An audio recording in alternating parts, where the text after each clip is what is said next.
It's not my problem. It's not my problem.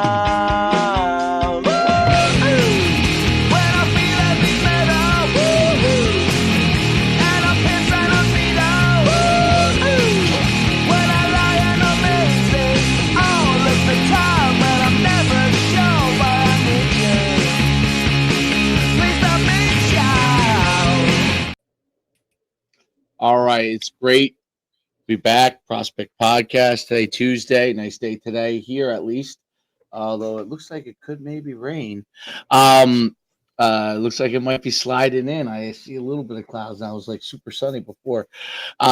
We have a great guest today. We're going to talk some sprint-based football with Jeremy Reed of Altus High School. See, I knew I was going to mess it up. Altus High School in Oklahoma.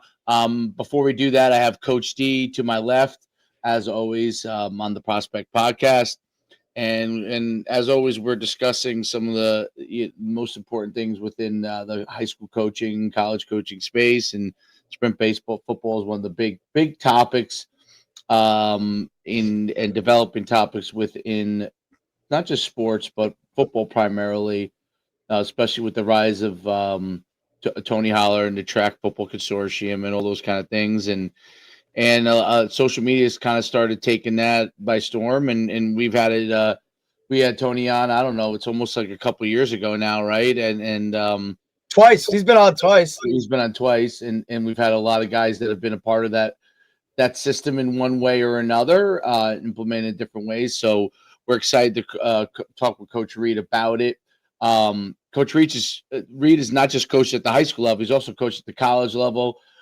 He's had success at both, and we'll let him dive in and talk about his background, but brings a wealth of experience as a head coach. And he's out in Oklahoma right now. I think you guys are 4-0 when I last checked. So they've had a great start to the season. Hopefully that will continue on. And so we're excited to really have you on, Coach. How's everything going? Hey, good, man. Thanks for asking me. And just excited to share, what we do here in Altus, and maybe it'll help somebody out there. No doubt about it. Talk about, your background in coaching, playing, and then how you end up getting to Altus. Yeah. I was a kid at 8 years old that told my mom and dad, hey, I'm going to be a coach. I didn't come from a family that had went to college or anything. My mom and dad were in the workforce, but I knew early on that that's something I wanted to do. Graduated high school and went on and played at Southeastern Oklahoma State in Eastern Oklahoma, a Division II school.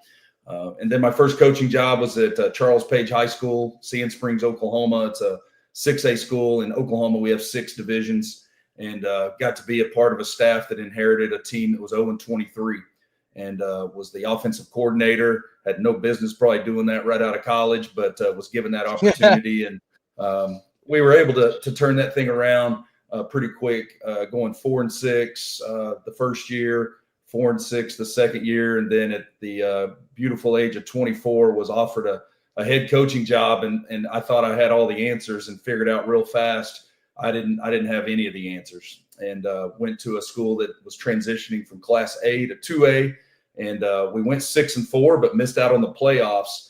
But it was one of the most miserable years of coaching ever, just because of some dynamics out of my control and different things. And I knew that was not a fit for me, and went back to being an offensive coordinator at Ardmore High School. It was a 5A at that time. It's now a 4A in Southern Oklahoma. Was there 4 years and got to coach with 2 legendary coaches. I think in coaching, it's so important to be a part of a tree of guys that you can learn from. And Mike Lloyd was the first head coach I got to coach for. He'd won a JUCO national championship. He played in the NFL, just uber successful in everything he did, and learned so much from him. And then Larry McBroom came in right after him and fortunately kept me on as the coordinator. And that guy had done nothing but win 10 state titles at Ada High School. Oh. And he's a legend in Oklahoma, him and his family, the McBroom name. From there, I actually took a year off of coaching. We had our second child, who is now my freshman son, and just knew that there was some issues there that I couldn't I didn't know why I was being called away from coaching, but I knew I was. And so I remember going in and telling Coach McBroom, I just don't think I'm supposed to coach. And it was a real eerie feeling because, like I told you, at 8 years old, I knew I wanted to coach. And so stepped away for a year, got a call from a school that was about 30 minutes away. And I had no interest, but got talked into going and visiting with them at Dixon High School. It's a 3A school. In the history of their school, they had more 0-10 seasons than winning seasons. Wow. Damn. You're going to see a track record of that's the I kind of got known as a rebuilder because of taking such few jobs. There you go. Listen, Yeah. Dave, Coach Schuman, same thing. He took over some programs, man, that it was, they had the I know the pain, Coach, and I know where it can get to. So yeah, I get it. So we go to Dixon, and we were there 3 years and in a steady climb. We went 3-7, 4-6, and then 6-4 the last year. And at that time, the 6-4 was in top 5 records of all time of the school. And that was a real transformational moment for me because there's a thing called 3-dimensional coaching that I got in on the forefront. I'm fortunate to be involved with them at 3D Institute. I'm a national speaker for them, and it was a real change for me as a person and as a coach of how to structure things and do things. And then at that moment, I transitioned out of being a spread guy to a flexbone guy from a scheme standpoint, and we saw ultra success there. And we went, that year going 6-4. And at that time, there was a job open in far western Oklahoma called Altus in 2014, and got the opportunity to take that job. It was an athletic director and football position together. They had just come off of 3 straight years of 3-7, and just really hadn't been real competitive. And 2014, we went 8-3 and lost in the first round of the playoffs. And then the second year, we went 13-1 and won the state championship. And that, obviously catapults you as a young guy. And I was in my early 30s. Got an opportunity from a school in Arkansas, had some connections. Somebody led me into kind of thinking I, needed to have interest in this job. And they were willing to do some things that would attract probably just about anybody. And so after winning a state title, I left. And it was one of the hardest decisions of my career to leave Altus at that time, and went over there, was there just 1 year, went 6-5, lost in the playoffs, and ended up coming back to Oklahoma to another school that was 0-15 at the time. And it was the 7th largest school in the state. At that time, I believe it was right around 2,500 students in 9-12, Yukon High School. And in our class here in Oklahoma, it's split 6A1, 6A2, and just not much success in that after the state had split. And we were there 4 years and went 20-21 and made the playoffs. And it's, the best 4-year run that the school's ever had. Still running the flexbone at that time, so we were definitely an oddity. We were very triple option based. Kenny Wheaton at Harding's, one of the best friends in the world of mine. So had a lot of connections in the flexbone world. Great friends at the Naval Academy and at Air Force and Army. And so, I was really ingrained in that world of option football. But after the 2020 season, I just felt, I'll be honest, I just felt done in the what I could do at UConn, and had a good friend at that time at Bethel College in North Newton, Kansas. And he's like, man, I think we can make this work. So I went and was his offensive coordinator. We went to we won back-to-back conference championships, went to the national playoffs in NAIA, got beat in the first round by the eventual national champion, Lindsey Wilson. That was in 2021, the spring, during all the COVID stuff. And then our complete staff was hired at Fringe University after the 22 season. And so I was there for that first year with all the guys to get that program off and running. And now they're the number 6 team in the country. At that time, I had to do something different. Small college football pays nothing in comparison. I mean, it's pretty bad. And I've got 3 kids of my own. And, I just kind of ran out of I told Terry, the head coach, when I got into that, I got about a 2-year window here. And then, I'm going to have to do something to make a little more money. And he was on the same page, it was all good.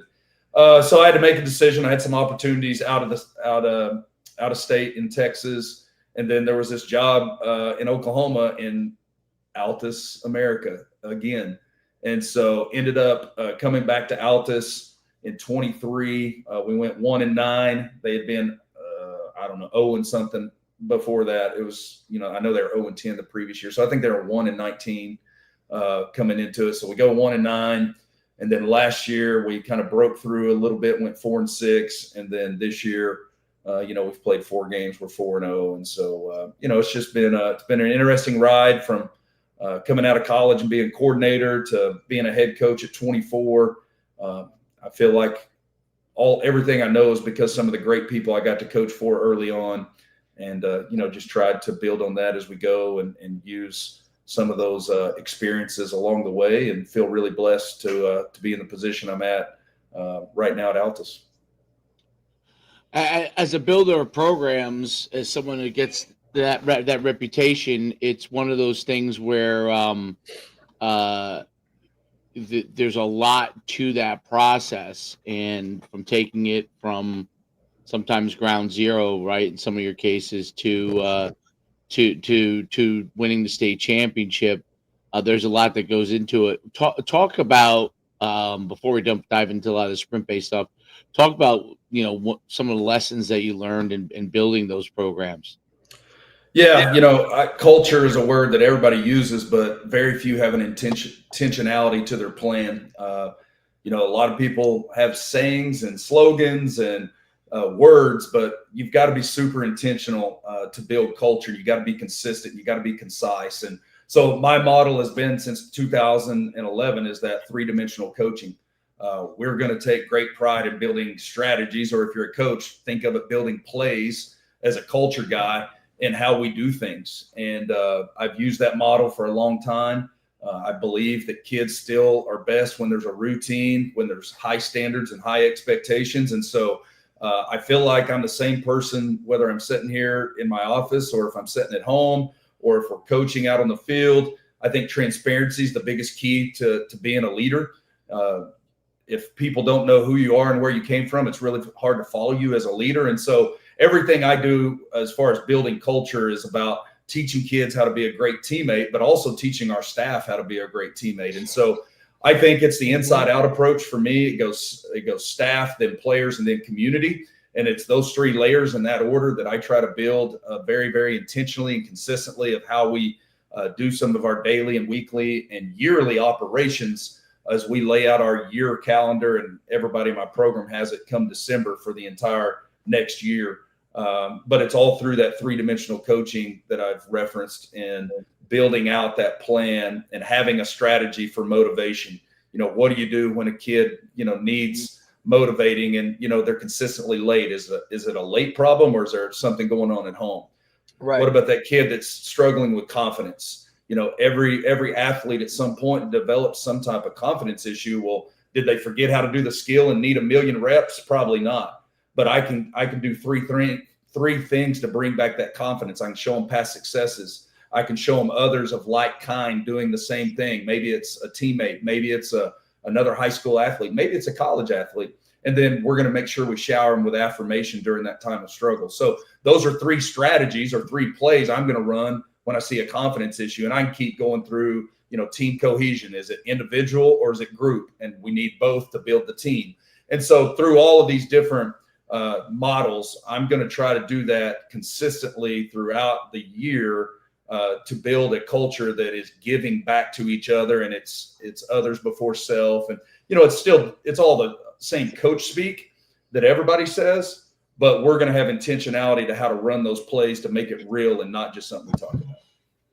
Talk about because when you're building a program, there's a not just a culture thing, but there's a demand level that you're placing on a group of individuals that probably have not experienced that demand level before. And it's not just the athletes, in my opinion. It's always been also the families that are involved with them, right? Because they haven't. You don't have a lack of success by accident before that. So yes, whoever the coach was before you probably didn't maybe have enough demanding, but he may have known how to coach football per se, scheme wise, but maybe didn't create demands.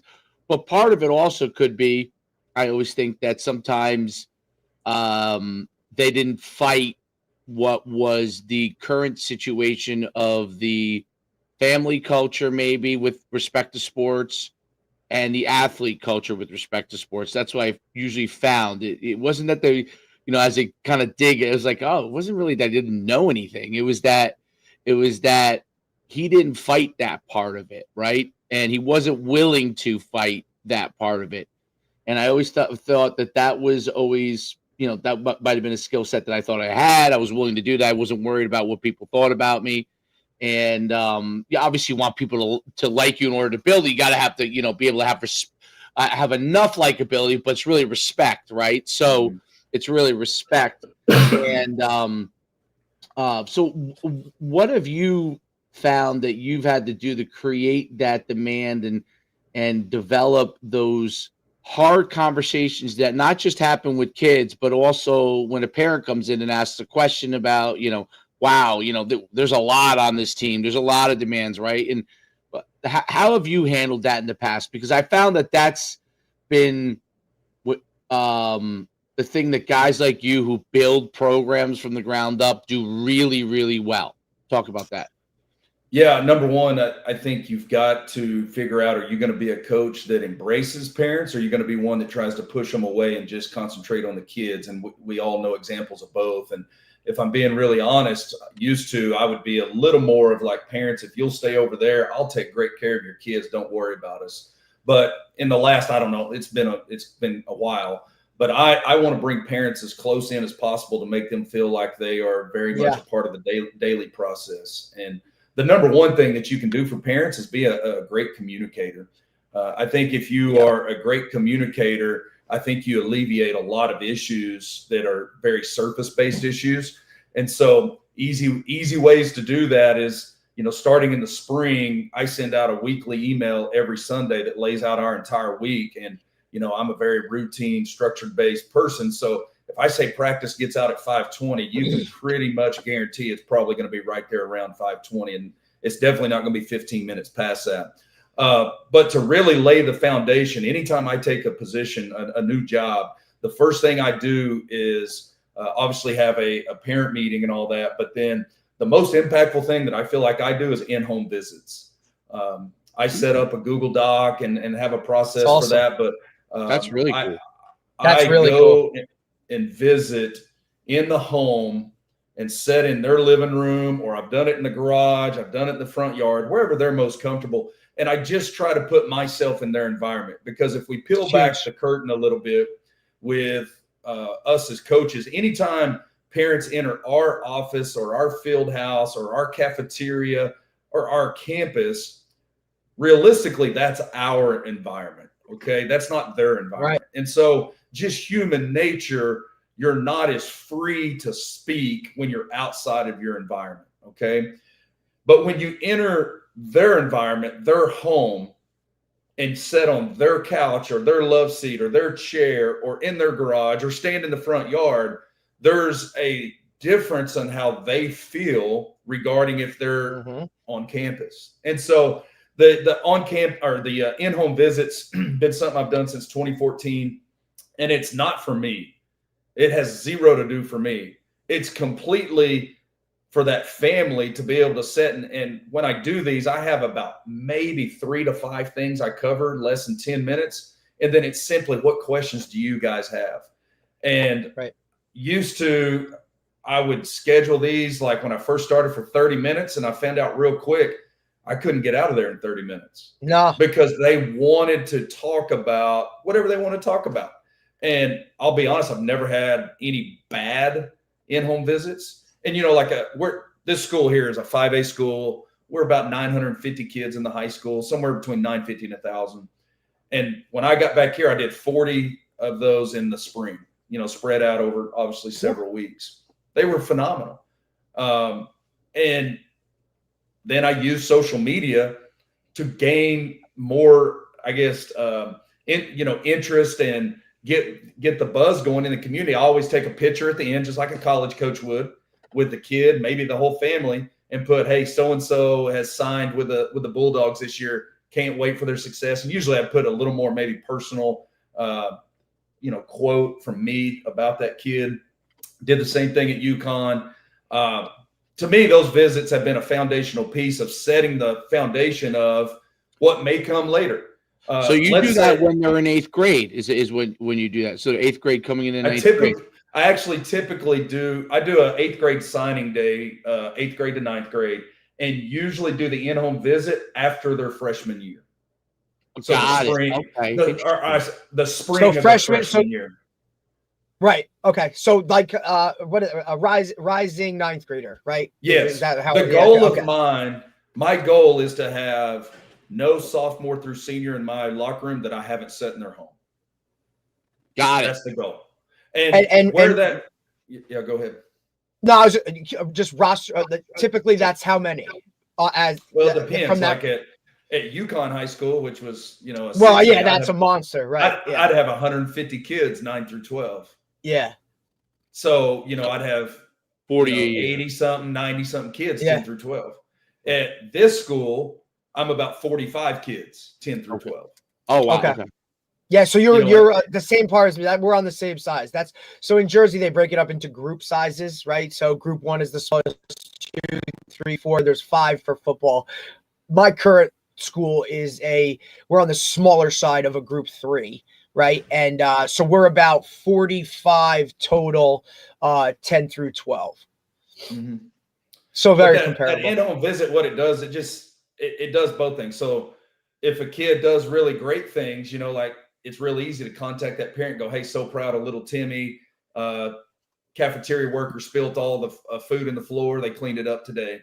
So that's an easy one, right? But what about that hard conversation when the kid's not acting right? Oh, yeah. And maybe something goes bad.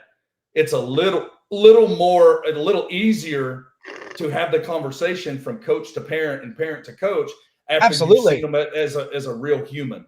Sometimes we as coaches get in a bubble and we're not viewed as a real human, and really it's our fault. Like, I think that's a really, really great idea, because you will have met with all the kids that are going to be with you way before they become an impact in your program. And so they already kind of know where you stand, and you understand what they're thinking coming into now when they go to varsity, or you have an understanding already of kind of where their baseline framework is mentally as a family and as athletes. So it's really good, and then you can address it obviously going accordingly. But you've already it's really quote I like to use with our teachers and coaches that I teach 3D to is understanding is the basis of care. Yeah, absolutely. So 100%. It's a different element when a kid walks through the door and you can visually know exactly where they came from regarding their home, their environment, maybe a parent, maybe no parent. And it's not that you give a kid special treatment, but you can't, no human being. I hate when I hear coaches say, I treat everybody the same. No, you don't. No, you don't. It's impossible. I would hope you don't. We're humans. I would hope. We're humans. Exactly. And so me knowing where my locker room comes from helps me as a leader make a little better decision maybe on individual things. And so absolutely, it was great at UConn too, because I had such a big staff. It was me plus how many? 13, 14. And then I had 10 middle school coaches. So it was like a 24 or 25 person staff back there. God damn. And that high school staff was pretty much all football. So we would send multiple coaches on those visits, and you know how giving that was to some of those young assistants to go and do those meetings. It prepared them for future things tremendously and opened their eyes. Like, our conversations as a staff after those meetings, phenomenal, of learning and teaching off of what those guys were seeing. So I mean, it's maybe not for everybody. It is very time consuming, but I think it's the foundational piece that we do to establish our program. Very, 100 very, Coach, very interesting. 100%. First time, honestly, it's the first of any coach we've ever interviewed. It's the first coach that I've ever heard that was doing that beyond, like, beyond being there from a recruiting standpoint, meaning like to make sure they come to their school, like really getting to know them. It's the first, I can't think of any coach that we've ever interviewed that has mentioned that. And I think it's phenomenal. I know a lot of coaches that do postseason meetings, all preseason meetings, all those kind of things. Always, as you would say, in their environment, which is at school or something near that area, right? So that's the first time that I've ever heard that. And we've done 200 and something podcasts. I think it's phenomenal. I think it's really, really phenomenal because it does give you that little insight that you need to have, that you've been in their home, right? You learn a little bit about them, and you've actually sat down with them, and got insight, and the transparency. It's not that it goes beyond your normal transparency, right? So your normal transparency which is seems like it's phenomenal with your, from a communication standpoint, but it goes beyond that, right? It's an intimate understanding of who you are and what they are, which kind of takes it even more to the next level. So probably allows you to be transparent, and everybody understands where you're coming from. It's not just, hey, he's very transparent, and either I like it, I don't like it, what he's saying.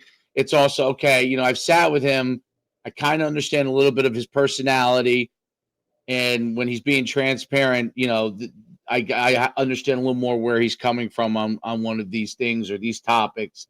I find actually it's really, really a phenomenal thing that you do that. I think it's a difference maker, and I do think the difference especially in programs you're rebuilding, right? Like that's it's one thing when and you haven't had this luxury, so you maybe don't know what that feels like, but when you walk into a place like where some guys have been like an assistant on a program where they won 10 games every year or something like that, and they walk in as the head coach, they don't even know what that feels like to have to really build culture.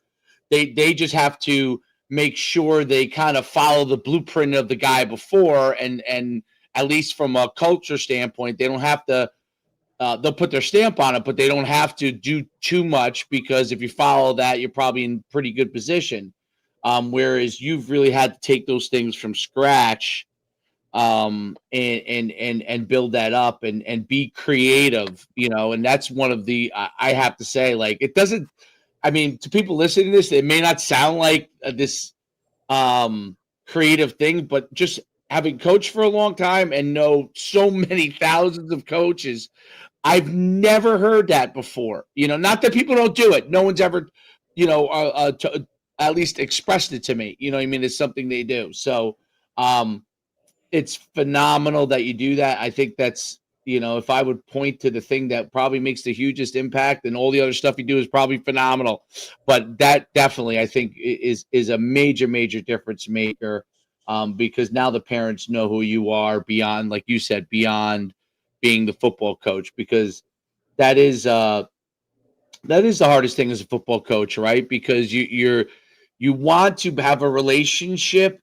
but obviously that there are going to be difficult times, and the parents, sometimes feel shy because maybe their kid isn't playing as well, or he's struggling with something in school and they don't want to say it to you. Now this gives them a little bit more freedom to be able to say, hey, this is going on with, my son, and you sat there, so you in his room, so in their house, so they know that this might be true, right? This may be the case. Unbelievable. I mean, really, really awesome thing. I don't want to toot your heart too much, but that is really, really the truth. That's a phenomenal thing. before I get off this topic, because it's fascinating what you've done. When you feel that the program is starting to turn in the right direction, right? So now you've transitioned. I don't know. Let's say you were 3-7, and then the next year, you're 5-5 or something. Well, it's what's happening right now. Okay, so it's happening right now, right? Yeah, right. because last year you guys 4-6, right? Well, yeah. Prior to last year, Altus was 2 for the last 36. Okay. And then we went 4-6 last year. Lost 3 games by 8 points. So 9 points away from being 7-3. Yeah. And then right now we're 4-0, averaging 44 points a game. Okay, so when you're at you probably saw that transition a little bit last year. Obviously, probably in the offseason, you really probably saw it, right? And now, obviously, it's translating on the field. At least, so far it is translated on the field. Not you're not going to have adversity at some point, but it's translating on the field so far. What is the things that you feel like you have to start to do to continue to push that engine along as they're starting to have success, right? Because the enemy of greatness is being good, right? So they get to the point where they're good, and they want to take a deep breath, right? Like they're like, this is great, we're pretty good. You know what I mean? Not what are you doing at that point to continue to push it along? Be the same person I've been every day, and that's the thing that I think maybe sometimes you get lost in as the leader of, oh man, we went from being not very good to good. I've got to do something to be great. And when reality is, if your processes and routines are good, then all you got to do is keep the standard and expectations the same. And so for me, when I started this new journey, in 2011 with the 3D stuff, I was all about outcomes, anything to get a win, anything at all. I would cut off my right toe to get a victory. But I transitioned to outcomes don't matter if you don't do the routines and processes correctly. And, I think Nick Saban's probably the king of talking about process. Yeah, big time. But it's not coach speak. It is absolute reality. And so, for us, like right now, after we'd won our second game, I could see at practice, we weren't as hungry. We weren't as mentally sharp. We had lost our edge of what got us to that point, in my opinion. And all it was a consistent reminder of what got you to this point. And obviously I'm a challenge guy. I think that's part of my gifting, is challenging people and motivating people and casting a vision.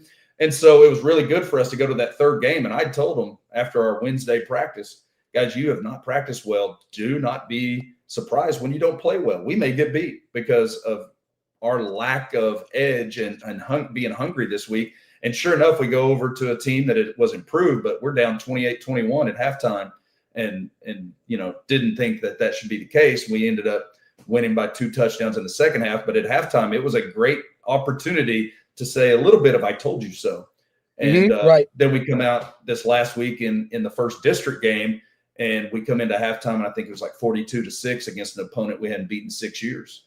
And they had averaged 45 points a game on us the last 6 years. So to me, to answer your question, is be the same person.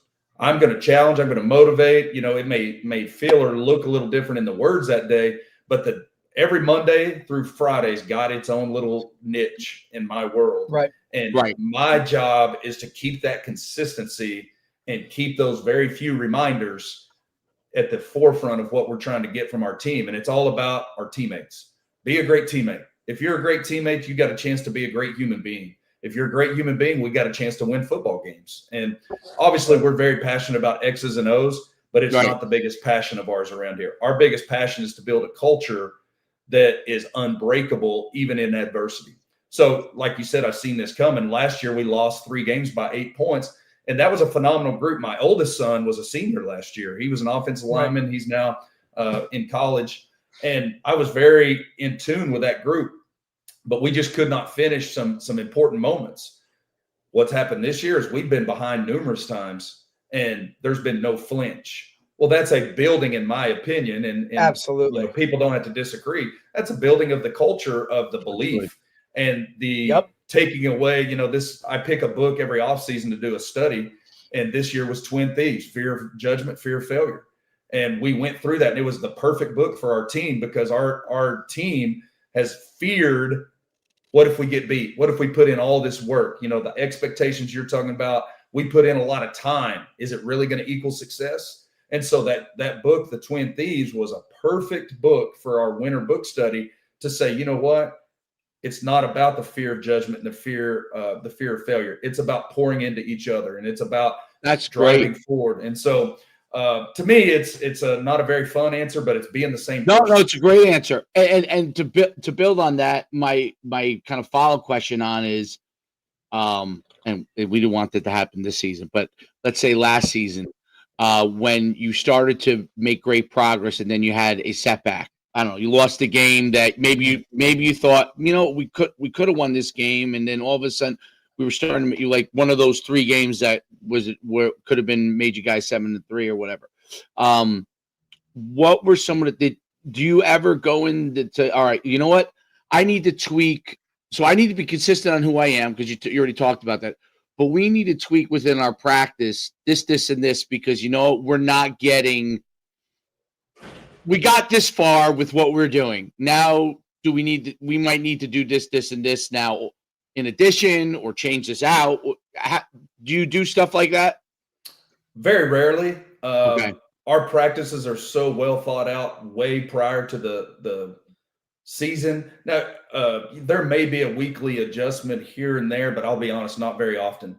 Our adjustments is way more through the culture piece, because I believe everything is done prior to the game to either win or lose you the game.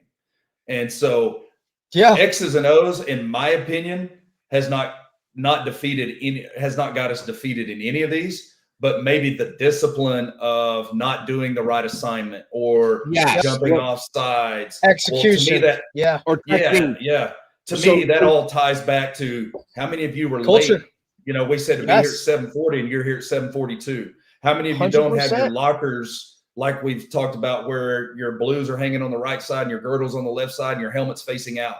We always point little back things. To that stuff, details. Interesting.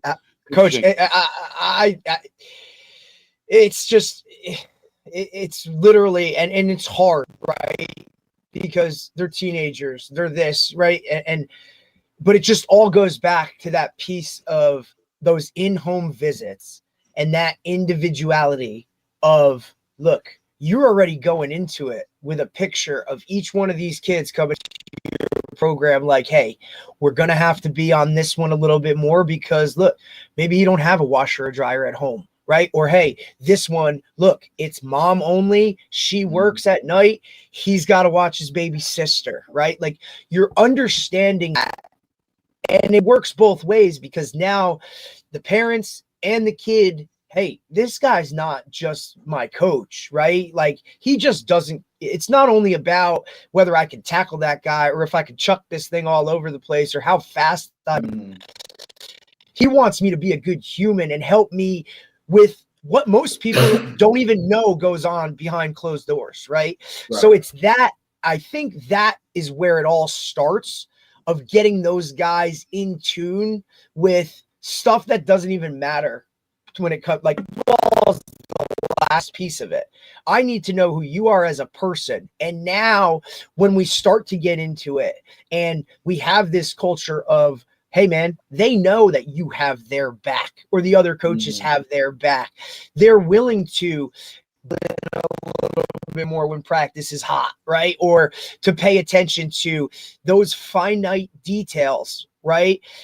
I think that's the piece that wins you games. Irregardless, anybody can win a game based off of the players and who's fast, who's this, and who has the right plays called and all that kind of stuff. But those tight games, when they're big games, right? And you don't jump off sides because that guy next to you matters, because you've preached that within your culture off the field so much, it all just trickles back on the field. And that's, I think, when you have a team like that, that understands the bigger concept of this ain't just football, right? And that I know I can trust the guys next to us, and I know that coach is so transparent. We know what's coming every day. There's no aha moments, or there's no like, wait, what? That confusion, or those are the little things that separate good teams from great teams. And now you can just run with it. And I always say to guys, like, if I'm still coaching on Friday in pre-practice, like, you know what I mean, in pregame, like, we got a problem. Like, that work has been done way long before. And if we're still tweaking things or doing this or doing that, like, we ain't winning this game. I don't care who it is. You know what I mean? We beat a bad team, but those good teams where we really want to get to, right, where you guys have something like, you know, you get that ring or that banner goes up at the end of it, like, that's really, really important. I also think the other part too, especially in this day and age where everybody has a social media, all those things, the transparency in which you have with your parents are now going to give the, you know, hey man, like, why didn't you do what your coach told you to do? And that's old school culture, right? Like, but that was more like when we played, it was more disciplinary. It was more militant. Like, we listened out of fear. Right now, those guys and those parents are more willing to kind of side with you because they understand who you are as a person and what you're trying to build. I think we've had some moments even, you know, this year, even before our first game, that had to have some very hard conversations with some kids and parents. I will tell you 100% of those parents backed what I was saying. And it was like old school, like you know, parents used to just do it automatically. And I'm not saying they did, right. But I mean, that definitely has a piece of it with the whole accountability and transparency. And I think, Coach, like, I understand that you're in it to help him be the best that he can be. So that's the part that I think is important. And I think that for the most part, because that's established fairly up front, if someone doesn't agree with what you're doing, let's say there is someone that's just like, hey, you know, Coach Reed, he's out of his mind. I know he sat in my house, and I like him personally, but I don't want to. You know, they know if they come to you that then that program may not be for them, right? Because you've had that conversation. So I think that's a good part of it too. Is that if there is a disagreement at some point with a player and the parent and you. They know where you stand, so they know that if it's not able to be worked out, they kind of already know long in advance that there may be a reason because of that. I'm sure those things happen along the way as you're building the program up. Because as a guy who's built the program, there's no doubt that those things are going to happen throughout your years, because it's not a linear upways. It's always choppy as you're rising up. So, but then obviously if you keep getting four for ones, 8 for ones, 10 for ones in the right direction, over time it really goes there. And obviously it's going at Altus pretty quickly, right? Because you've been there before, you've already done it there, and they're really thrilled to have you back for those reasons, right? So which makes it really, really cool. I'm sure second round on that. And a lot of people don't go for a second round because you've done great things at a place, and you're like, in the back of your head, you're like, geez, can I do it again? You know what I mean? Like sometimes you feel like, gosh, should I leave sleeping dogs lie? You know what I mean? I already did it. And I think it's great that you're going back and doing that again and creating that opportunity. To jump in a little bit to sprint-based football, because obviously that's kind of the title of the whole thing. First of all, what made you kind of get into the sprint-based football world and kind of move to that? Well, there's two answers. So like I believe I told you guys back when I was at UConn, we were doing No Sweat Wednesday. What is that? I think Chip Kelly made it really popular back when he was at UCLA. Is that right? No, not UCLA. Oregon. When Chip Kelly was at Oregon, they did a deal where every win for us it'd be Wednesday. I think in college it might have been Thursday. But anyway, yeah, on Thursday. So it's basically you go practice, and then you have a day of what I would call just a mental day. You're not getting your body up to any type of sprint. So we were doing that at UConn, where we would practice on Monday, we'd practice on Tuesday. Wednesday was straight walkthrough type stuff of it's a mental day. And we got so much good out of it. And then I went on to college, and, the friend of mine was the head coach. And so told him about it. We started doing it in college. It was phenomenal. Became our favorite day of the week.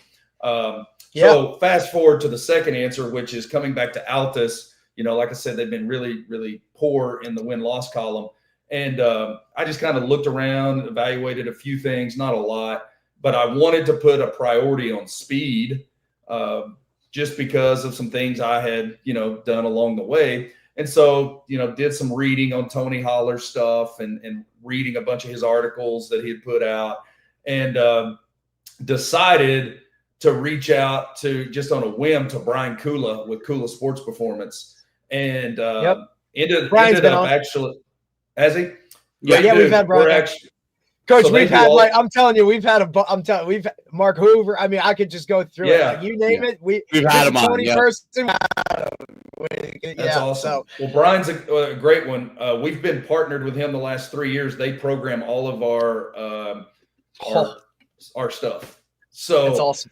I got connected with him. We're doing, we're Kula Sports Performance, just we're remote. We're in Oklahoma. At that time, he was in Colorado. And then there was and I knew about sprint-based football, just like probably a lot of people listening. You read it. Some things you read and go, I don't know if that's real. Like we're football. Right, yeah. You kind of coach the way you've been coached, and until you've been a part of it, you kind of have some, skepticism. So me and a guy that had coached with me at UConn, he's now with me at Altus. We went down to the sprint-based football clinic down in outside of Denton, Texas. Was there, and I was like, okay, we've been doing most of this, like literally probably 90%, but we are going all in on everything. And I'm always a guy, like I told you, I was flexible. Well, now we're air raid. We're leading the state in passing. I'm a guy with a freshman QB. Yeah, with a freshman QB. I'm always looking to find a competitive edge. I've been that way my whole coaching career, like schematics, off the field, culture. Like I always am looking for ways to grow. And so I felt like, especially with a limited roster, I don't have 100 kids like I had in 6A where I've got a full offense and a full defense, when we started this deal. I want to try to find a competitive advantage. And I loved the concept of it's better to be 80% in shape and 100% fresh. And it made a lot of sense to me.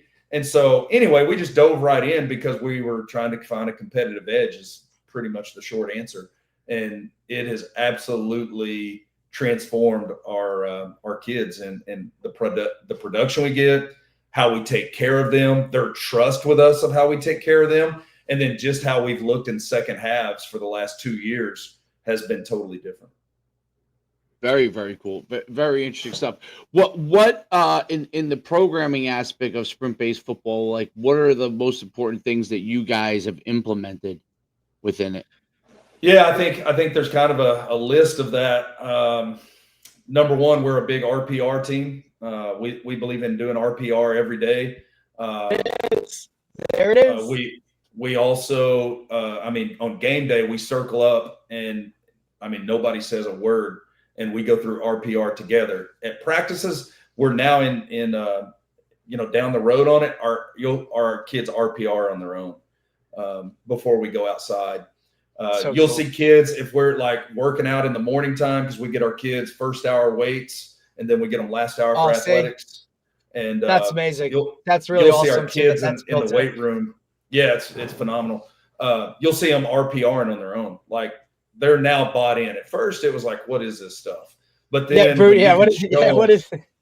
When you can show them, the benefits of it is pretty good. And then I think outside of RPR, then it's just the week schedule that we have. Obviously in season and out of season is different, but in season, we're going to lift 3 days a week. Monday, Wednesday, Friday, we absolutely do a game day lift. We believe it gets the central nervous system right.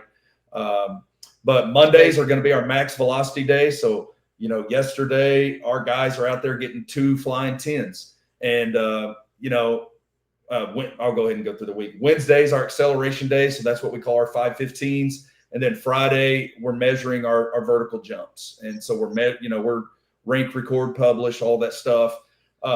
Yesterday we're in week 5 of our football season, and we had the highest flying 10 average we've had yet, which is completely uncommon, for Absolutely. a grind team that I used to be. And then our practice schedule is laughable to most. We were talking as a staff. I don't know how many assistants that have done it the traditional way could jump on our staff right now, because They wouldn't get it. It feels crazy. Yeah. Mondays we don't practice. It's all film and game plan walkthrough. Kids are here for about an hour and a half, I would say, doing that, but we don't even dress out. Tuesday is a normal traditional football practice in helmets only. Wednesday is shells. So helmet and shoulder pads, and both of those days are 2 hours and 10 minutes, and that includes our warm up, which our warm up is not stretching. We don't do stretching. It's, hell no. It's a 10-minute, honestly, exercise through throwing the football. But it's 2 hours and 10 minutes, special teams and all. Thursday, we do not dress out. We call it mock game, but we're in and out in about 30 minutes on that day on the field. And then we don't bring our kids in on Saturday or Sunday. So when I started this process, the message to the staff was anything that interrupts the growth of speed will not be allowed. That was the message. I was very adamant that we were going to give this a full go on growing speed, and speed grows slow. And we've seen that. So last year on our team, and it was about the same number, 45 kids, we had 10 kids that ran over 20 miles an hour. And we use GPSs. We have 22 GPSs. We do that. This year we have 22 kids over 20 miles an hour. Damn. We have 11 kids over 21. And then on our approach vert, last year we had 16 kids over 30 inches. This year we've got 26 that jump over 30. So God damn. The numbers absolutely back up what we do. Right. As a football coach, I was never taught that less is more. And hell no. It's not how we were raised. It's not what we were I've also learned this. I've also come to grips with this. I will never tell a coach they're doing it the wrong way, because people win doing it so many different ways. The way I'm talking about right now may not fit the person listening to this or the next person that walks in my office wanting to talk to me about our program. Yeah. But for me, it works. This is the way that I feel like has transformed our team. And what I've seen from this is, number one, our coaching staff is fresher than I've ever seen a staff. They finished year still excited about football. Yeah. Our kids, they love the schedule. And some people will go, well, yeah, you're practicing 2 days a week. But that's not the point. Yeah, but those two practices are, you know what I mean? Like, that's the other part too. They're legit. The quality over the quantity. As a coach, if we start on Monday, our goal should be to get the highest performance possible on Friday night. Well, for years, I was not giving my team that opportunity, because my Monday, Tuesday, and Wednesday was burning them. And by Friday, they were giving everything they had, but they didn't have everything they needed. And so I believe that our players gain trust from us coaches because we're doing what we said. And I've been a guy that I'm a huge max rep guy on the field as far as practice. If I can get 32 reps in 10 minutes or 42 or 92, man, that's awesome. Tempo. Right. I don't do that anymore. No need. And it's really had to be an adjustment for me, because quality is more important than quantity. Right. And man, 100%. It is a fine line. And as a guy that was a high rep guy, I've had to really come to grips with, hey, in this 10-minute segment, if we get everything we need and there's 3 minutes left, which happens a lot, they're going to go over there and they're going to drink water and Gatorade. And we're going to give them a 3-minute break. They're going to recover and we're going to go to the next thing. And I can't tell you how hard that was for me and some of my coaches that, had been with me, and we'd done it the opposite way. Hey, man, we're going to squeeze every second out of a 10-minute period, and however many reps we get, we're going to celebrate because we're breaking the world record of reps. But in reality, if you know how to do something, why do you need to keep repping it? Right. So there is a point. And it's a great point. Do you feel the freshness of your players contributes to a better mindset throughout the game? Meaning, like, I think that, the hardest thing for kids, especially kids that are trying to build from losing to winning, right, is to stay with that winning mindset, that don't flinch mindset throughout the game. Do you feel that the ability that what you do with practice and the ability to keep them a little bit fresher contributes to them being able to handle more adversity in a game situation? Oh, 100%. Yeah. I mean, we all know the old saying, fatigue makes cowards of us all. Like, we've heard that. Okay. Yeah, it does. And it does, it makes your mind shut down. All we're trying to do is extend that period. Like, the old adage was my adage of, I'm going to make practice harder than a game. Right. And I just thought it was the right way. And that's the way I did it. Well, now, because of GPS, we know that our skill kids average about 8,500 yards in a game of, racking up those yards, walking, running, doesn't matter. About 8,500 yards is what our skill kids get in a game. You know how many we get in practice? 4,000 to 5,000 is the range. Right. So our goal is actually to try to be somewhere around half of the game, because we are trying to get to that performance state fresh as possible, where it is going to be hard to finish that game out in a hard game. And everybody, screams about conditioning and all that. Guys, even before sprint base, I hadn't conditioned in years regarding line up and run. We don't do that. Our practice takes care of that. And we're a high tempo offense that we go. And as far as on the field, we don't have one kid cramp. Right. But the other team in the first 4 games, absolutely, wearing them out in the second half. Coach, that was the biggest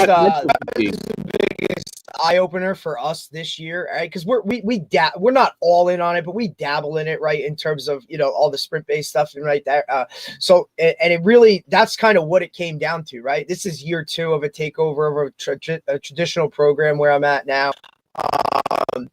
And what's nice is our track coach, right, is our freshman football coach, right? So he has indoor, outdoor track. He does it with his guys, right? So we just incorporated it within football itself.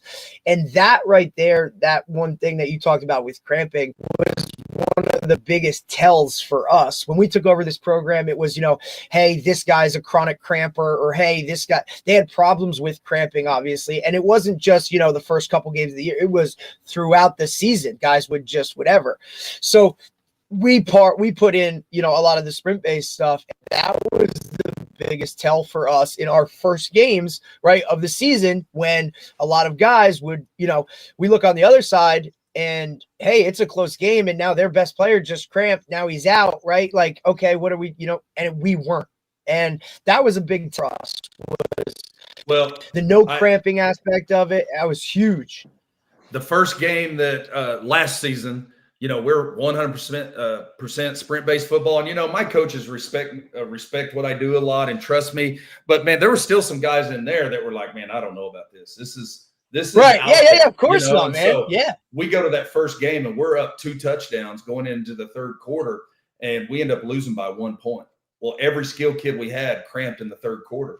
And I'm sitting there looking at my team at the end and not telling them, but in my brain going, I think I just got our kids beat. Like, I don't think I prepared. Right. Obviously, I screwed up. So, man, I was crushed and went through, immediately trying to figure out what in the world led to cramps. We're not supposed to be cramping. We did all these things right. Well, I had Brian Kula dig into our data, and he said, man, this all looks good. Send me your practice schedules. This all looks good. What came down to then is, okay, hydration. Okay, the kids weren't hydrating right. And so now we have a procedure we do every day at the end of practice of water, Gatorade, and then we also supplement a a product called Element that we live and die by. Mm-hmm. And then here's the other piece that I found out. Your body's got to get to max velocity enough during the week that it doesn't feel like it's shutting down on game day. Correct.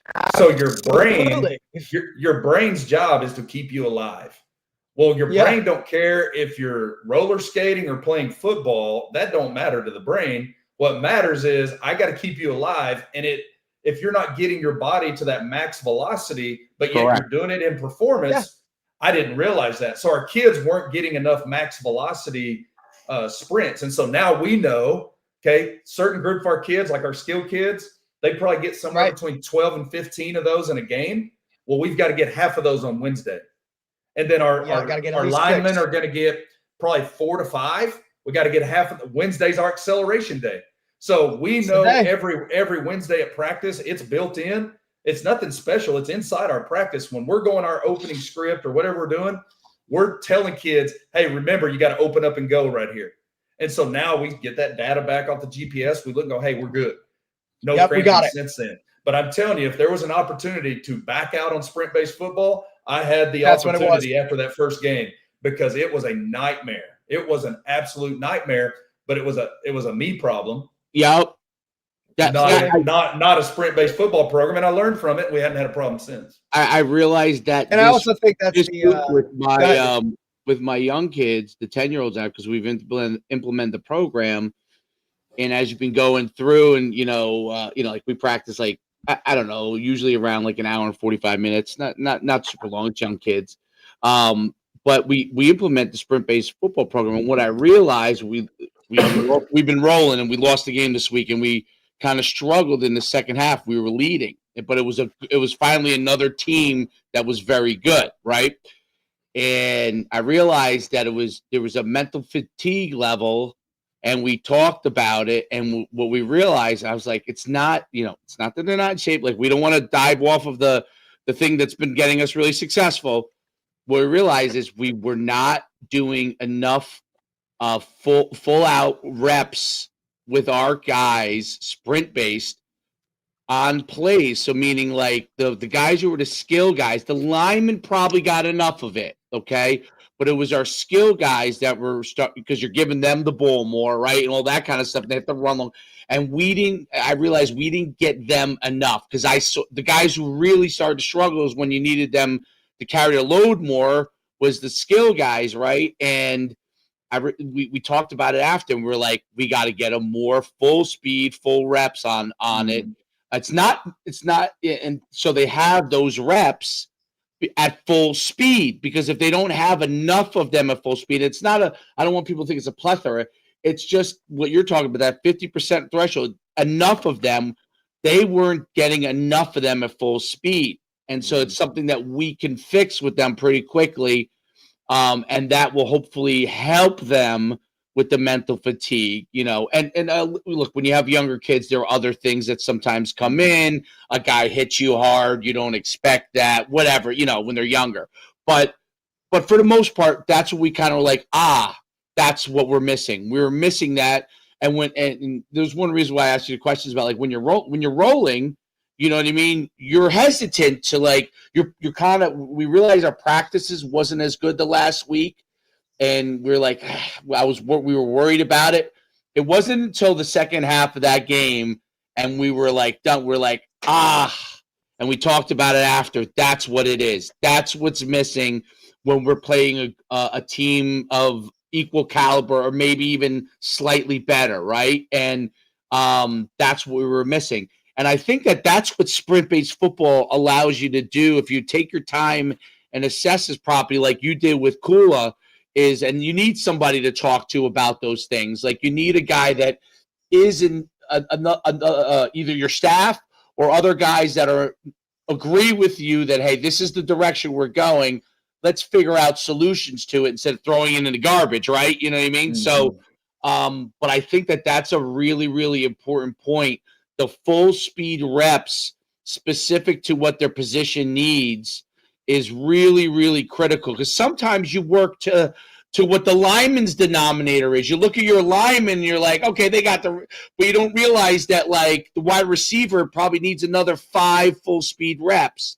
just to make sure he has the feel that he needs for his game or whatever position it is, right? And that was like okay, you're able to assess that with sprint-based football because you kind of have a belief system that you're going down, and if you have someone that you can assess it with, you're like, it's not because they haven't been sprinting, because you guys are flying in most of the games. When adversity hits, like, what is it we're doing? And it was great because the coaches were all like, yeah, you know what? It's really a mental fatigue thing. Now let's figure out what the mental fatigue part is that they mentally can't handle it. That might be part of it, but the bigger part of it might be they're not getting enough full speed reps, and I think it allows you to keep assessing that, right? Okay, now you get enough of the full speed reps. Is there still a problem? If there is, let's figure out what we may not be doing from a mental standpoint to get them to the level that they need to be. That it goes back to the coaches trying to figure out what can help those guys get there. And yes, in the course of the game, games are heated. People, some guys are more excitable than others. Some guys are calm. Like I'm an excitable guy. I have coaches that are calm guys. You have that balance.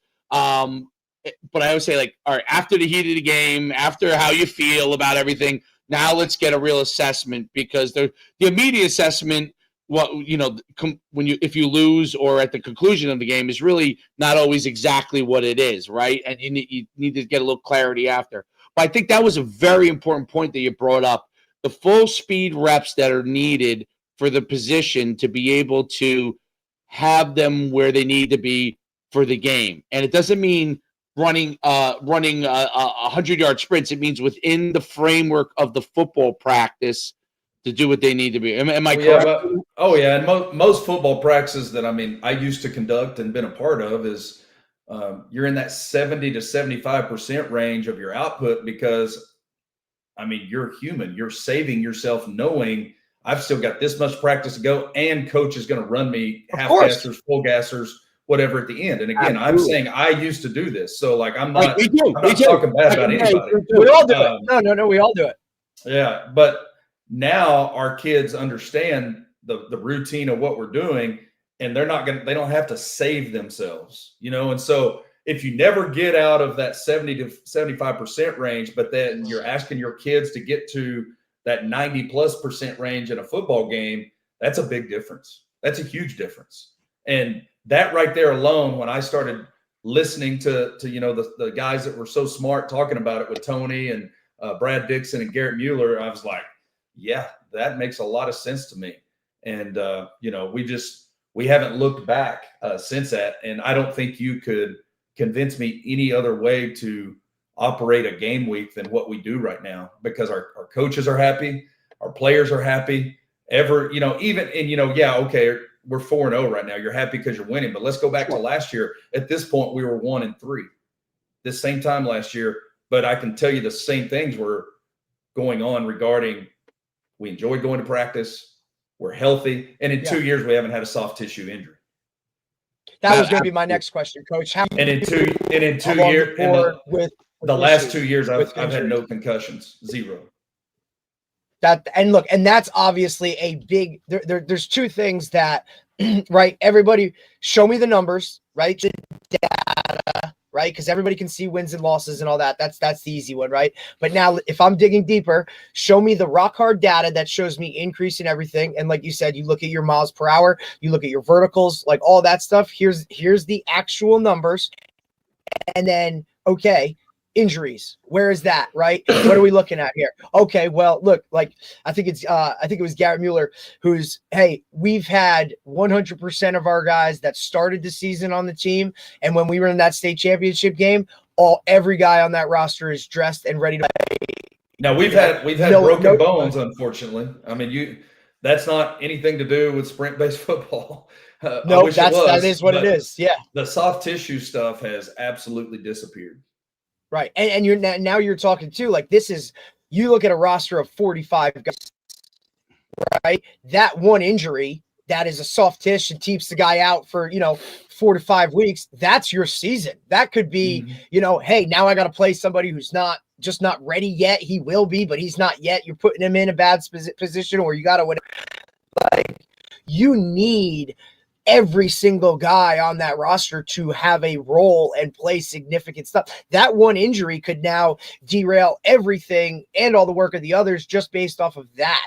So I think that's another big point to add to why, like, hey, this stuff is what we need to be doing. I think it's just really hard because obviously you need the backing from up top and the right? Because that's who control, your administrators have to be all in, and to sway that decision is to, hey, this works. You need to show them card stuff and that data and all those things. So you have all that, Yeah, we have a ton of data. We track everything, but even off season, looks different. Yes. We definitely have a strength portion. We do not ever sacrifice the weight room, but we're very general. And just the way it worked out, that was a Brian Kula philosophy when we partnered with him, and it just partnered really well with, the sprint based. How did you do the weightlifting on the day of a game? How do you do that? Because that is definitely something I've never ever done, and don't really understand. How do you do that and not like wear them out before a game? It's all just, we're trying to get that central nervous system firing, and getting that body woke up to an optimal state. And so, it's a lot of things that you would, it's a lot of quick twitch stuff is kind of a way, we've got some, we'll have some trap bar deadlift, just concentric only 4 reps. We're going to do some dumbbell stuff. We're going to, everything's going to be pretty quick twitch, and it's going to be a short lift. But it's all based to get that central, the basis of it is to get the central nervous system firing at an optimal state, to get it primed and ready for what it's about to do that evening. How far out before the game time do you do it? Well, like I said, we have a luxury of having our kids here in the morning, so that lift happens at 7:40 a.m. Okay. So that's way before. Okay, interesting. Mm-hmm. Very, very interesting. And the workout, I mean, that's about a 20 to 25 minute workout tops. Yeah.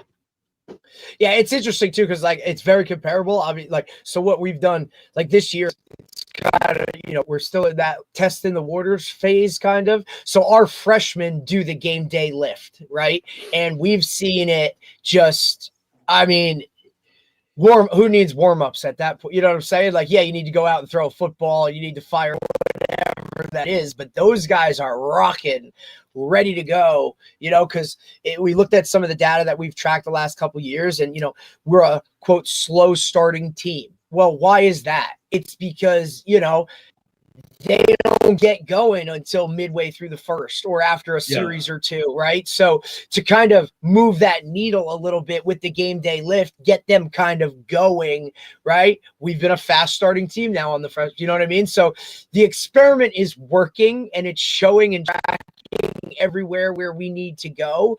I think sometimes it's just people really, whether it be coaches or administrators that are getting on board, need to like see it actually happening.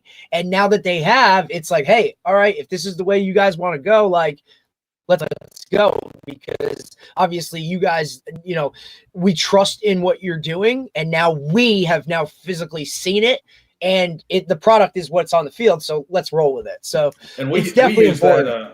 We use the vertical jump as a barometer for the central nervous system, and so in the off season, especially fall camp, we're doing that every day to check, okay, are we good? Because if a kid, let's just say, jumps 30 even, and he comes in and jumps 25, there's a good chance I'm holding that kid from practice that day, because his central nervous system may be in a compromised position. We've only had to do that on one occasion, but for game day, that's the day we measure these jumps. We got all the kids in the weight room. They're kind of lined up on each side. We have the jump mat. They're in there clapping. It's a cool environment. Oh, yeah. It's a thing. It's a thing. They're getting their 2 jumps with the whole team there. But me and the guy that keeps all our data, Coach Webb, we're sitting there looking, going, okay, how's that compare to last week? Like, we have a good idea. Like, are we fresh or are we not? And there was a couple weeks ago, we had a little snafu at practice that a position group ran way too much inadvertently that we didn't know about until after the fact. And we were highly concerned going into Friday, and we were waiting on that approach vert to give us an idea of where our kids were, and ended up we were fine. We were right where we should have been. But that Friday lift, our kids always say they feel phenomenal after it. They love it. Hell yeah. It just gets them woke up, and it's part of their game day routine now. And we've been doing that for the last 3 years. And that's kind of a question I great. had too, Coach. Like when you're like, how much feedback, obviously, or how, the percentage of what goes into what you do comes from the feedback from the team, right? Like how many of those guys come to you and they're like, hey, Coach, like, because look, you talk about transparency, right? Like I'm a firm believer in like, I want my kids to like, or our kids to let me know and be comfortable enough to communicate back and forth. And hey, Coach, this is a little too, or this is whatever we need. How much of that feedback do you get from your actual players, and kind of take into account in terms of making some decisions? Yeah, our guys our coaches that kind of work in the weight room and in the speed part, they're asking kids constantly, hey, how you feel? Because honestly, they're going to be a little more honest to them than they are even me, because I'm the head coach. Absolutely. They want to tell me what they think. What you want to hear. But they're always asking guys, how you feel? And, we have made adjustments before based on, hey, man, several of our guys just don't feel it today. We'll back off. And, we think that we can trust their thoughts, because now they understand what our goal is to keep them at a high performance. And we do take what they say into account. But usually it's a very rare moment when a kid says, I just, I don't feel it, and luckily I have one that lives, or really two that live in my house. So it's really easy for me to ask them, how do you feel? And get a pretty good answer from those guys. Kind of that barometer, right, within the team itself. And now you look at it, and if we were in that old school type of mindset, right? Like we don't even ask those kids. We just tell them, hey, this is what we're doing. This is how we do it. These guys might be burnt out, and they're not going to, one, you're not going to ask them for their feedback, because that's just not the way we did it, or the way we were coached to do it. And then two, they're going to not, if you do ask them, they're just going to tell you what you want to hear, because they're playing out of fear, or they're playing out of like, what do you mean? Like, I don't know where we're going with this, right? Because they just don't understand that model, because it's never put in place. So for your program to kind of be on that level, obviously, look, it takes a couple years for those guys to get the buy-in, right? The culture is, that word's thrown around way too much, I think. But I think your approach to it, the individual approach, where each guy, right? One guy's going to give you this feedback, and now you take it and run with it. They respect that as too, because now, hey, Coach is actually taking what I'm saying into account, right? It's not just, whatever, like, hey, I'm just asking you to just, hey, I care. And then you're going to go do what you want, right? Because you're the head coach. No, they're comfortable enough. And now they see that process of coaches actually doing what I said. Let's go. Like, I'm more all bought in even more now, because my voice matters, right? And I think it's just so pivotal when it comes to especially high school kids that are so easily swayed one way or another, and their feelings will come into play a lot more now. That one-on-one approach, it just goes to everything, that foundation, that groundwork, that structure, because I firmly believe that kids, even nowadays, they got so many things going on, structure is always that safety net under the trapeze. They have that to always fall back on. We know what Monday is going to be. We know what Tuesday is going to be. We know what coach is expecting of us on these certain days, what I need to take care of on my own to put myself in that prime time state for Friday night. And then also, like, we're not going to overdo it. If we do something well, that's it. We're done. Let's go. They respect that we're not just pounding it and grinding and the grinding. We gotta be tough. We gotta this, we gotta that. That's the other question too. I think that comes up a lot when guys talk about sprint-based football. And I kind of, this is kind of, my final question. Everybody always incorporates, right? Like, you're only in helmets, you're only in shells, you're only, quote, real practice in 2 days a week, right? Like, well, how are we going to be tough? How are we going to come out and bang with the big boys, right? Are we going to still be a physical team, right? Even you said you went to air raid, right? So a lot of guys associate air raid with, hey, you're not very physical or whatnot. How do you combat those things, Coach, when it comes to your team being physically ready for a violent game on Friday night? Yeah, the fresher you are, the more violent you are is my approach. And luckily, before this, I was a flex bone guy that we never practice against anything but coaches and bags ever. Yeah. Because you ain't going to get a good look live. And so I already had the philosophy of lining 11 human beings in most high school football settings against – now, granted, the bigger schools can do it if you're one way. But in most settings, 11 versus 11 football is not good production for what you're trying to accomplish. So I don't have any issues with not going live all the time. Matter of fact, I think not going live produces better execution because you can focus on technique, you can focus on fundamentals, being full speed, spacing, all these different things. And I've never walked away from a game going, my gosh, we just a varsity game. We're just not, we weren't physical tonight because we didn't hit each other enough this week. I've never, ever had that. I actually think it adds to the physicality because we're not banging on each other all week. Yeah, I mean, I think that technique is something that goes away when you're going the really good guys against the not as good guys. And they just end up beating up your not as good guys. And that's unless you have a full other 11 that can do the job, it becomes a hard thing. Yeah, I think you have to do some obviously, so you get some pushback. Where you have. Yeah, for me, that's in spring and fall camp. Right. We're gonna have some live sessions, quite a few of them actually.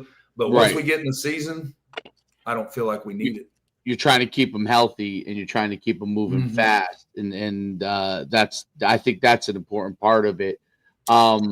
Is there a balancing act that you have between how you do things, meaning as far as from a sprint pace standpoint, the speed of the reps versus how many reps? Because you talked about like one day you thought that maybe you did too much sprinting one day, or a coach accidentally did too much stuff.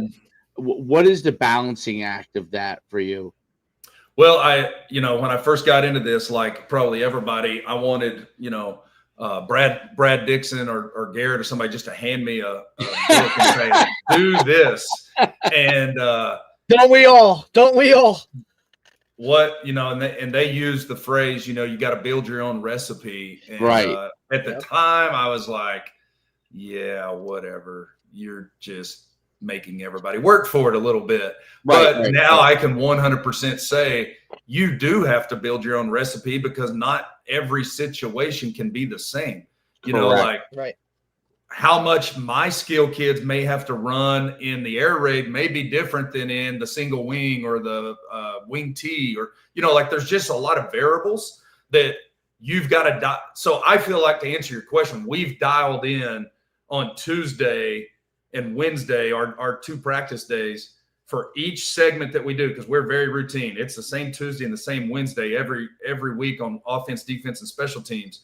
We know how many reps is going to equal a pretty close yardage of what we're asking because those GPSs. And so it gets scary how few reps we go sometimes. Like when we do our mesh drill with our quick game, we typically our first and second and third groups in the last 4 weeks of this season, they get 1 rep of mesh to the right, 1 to the left. We go 2 quick games to the right, 2 to the left, and the period's over. And that just, I'll be honest, it scared me to death because I'm like, we're not getting enough repetitions to get good at that skill. Now, the backstory of this, though, is because I like painting a real picture. I don't try to paint we do a lot of preloading, in my opinion. And what that means is we have 10 days of spring ball in Oklahoma. Okay, well, we get a lot of reps there. This summer, we're doing 7-on-7 league for 4 nights. Right. We go to 2 7-on-7 tournaments. Our kids throw and catch on their own. I think the stockpile of reps absolutely allows me to get fewer reps right now. And that's going to be hard for some football coaches to come to grips with. and it was hard for me, but I have come to grips with less is more at this time of year. If It's I'm having to fast, rep, right? What's that? More reinforcement and fast, right? Is Absolutely. that really? Yeah. Game speed reps. Now my Tuesday looks just like any football practice you've ever been to. Like you can't tell a difference in the structure of it. Wednesday, I think you would see some things of like, they're going way faster as far as the kids. Like when he catches and accelerates, he looks like he's in game speed.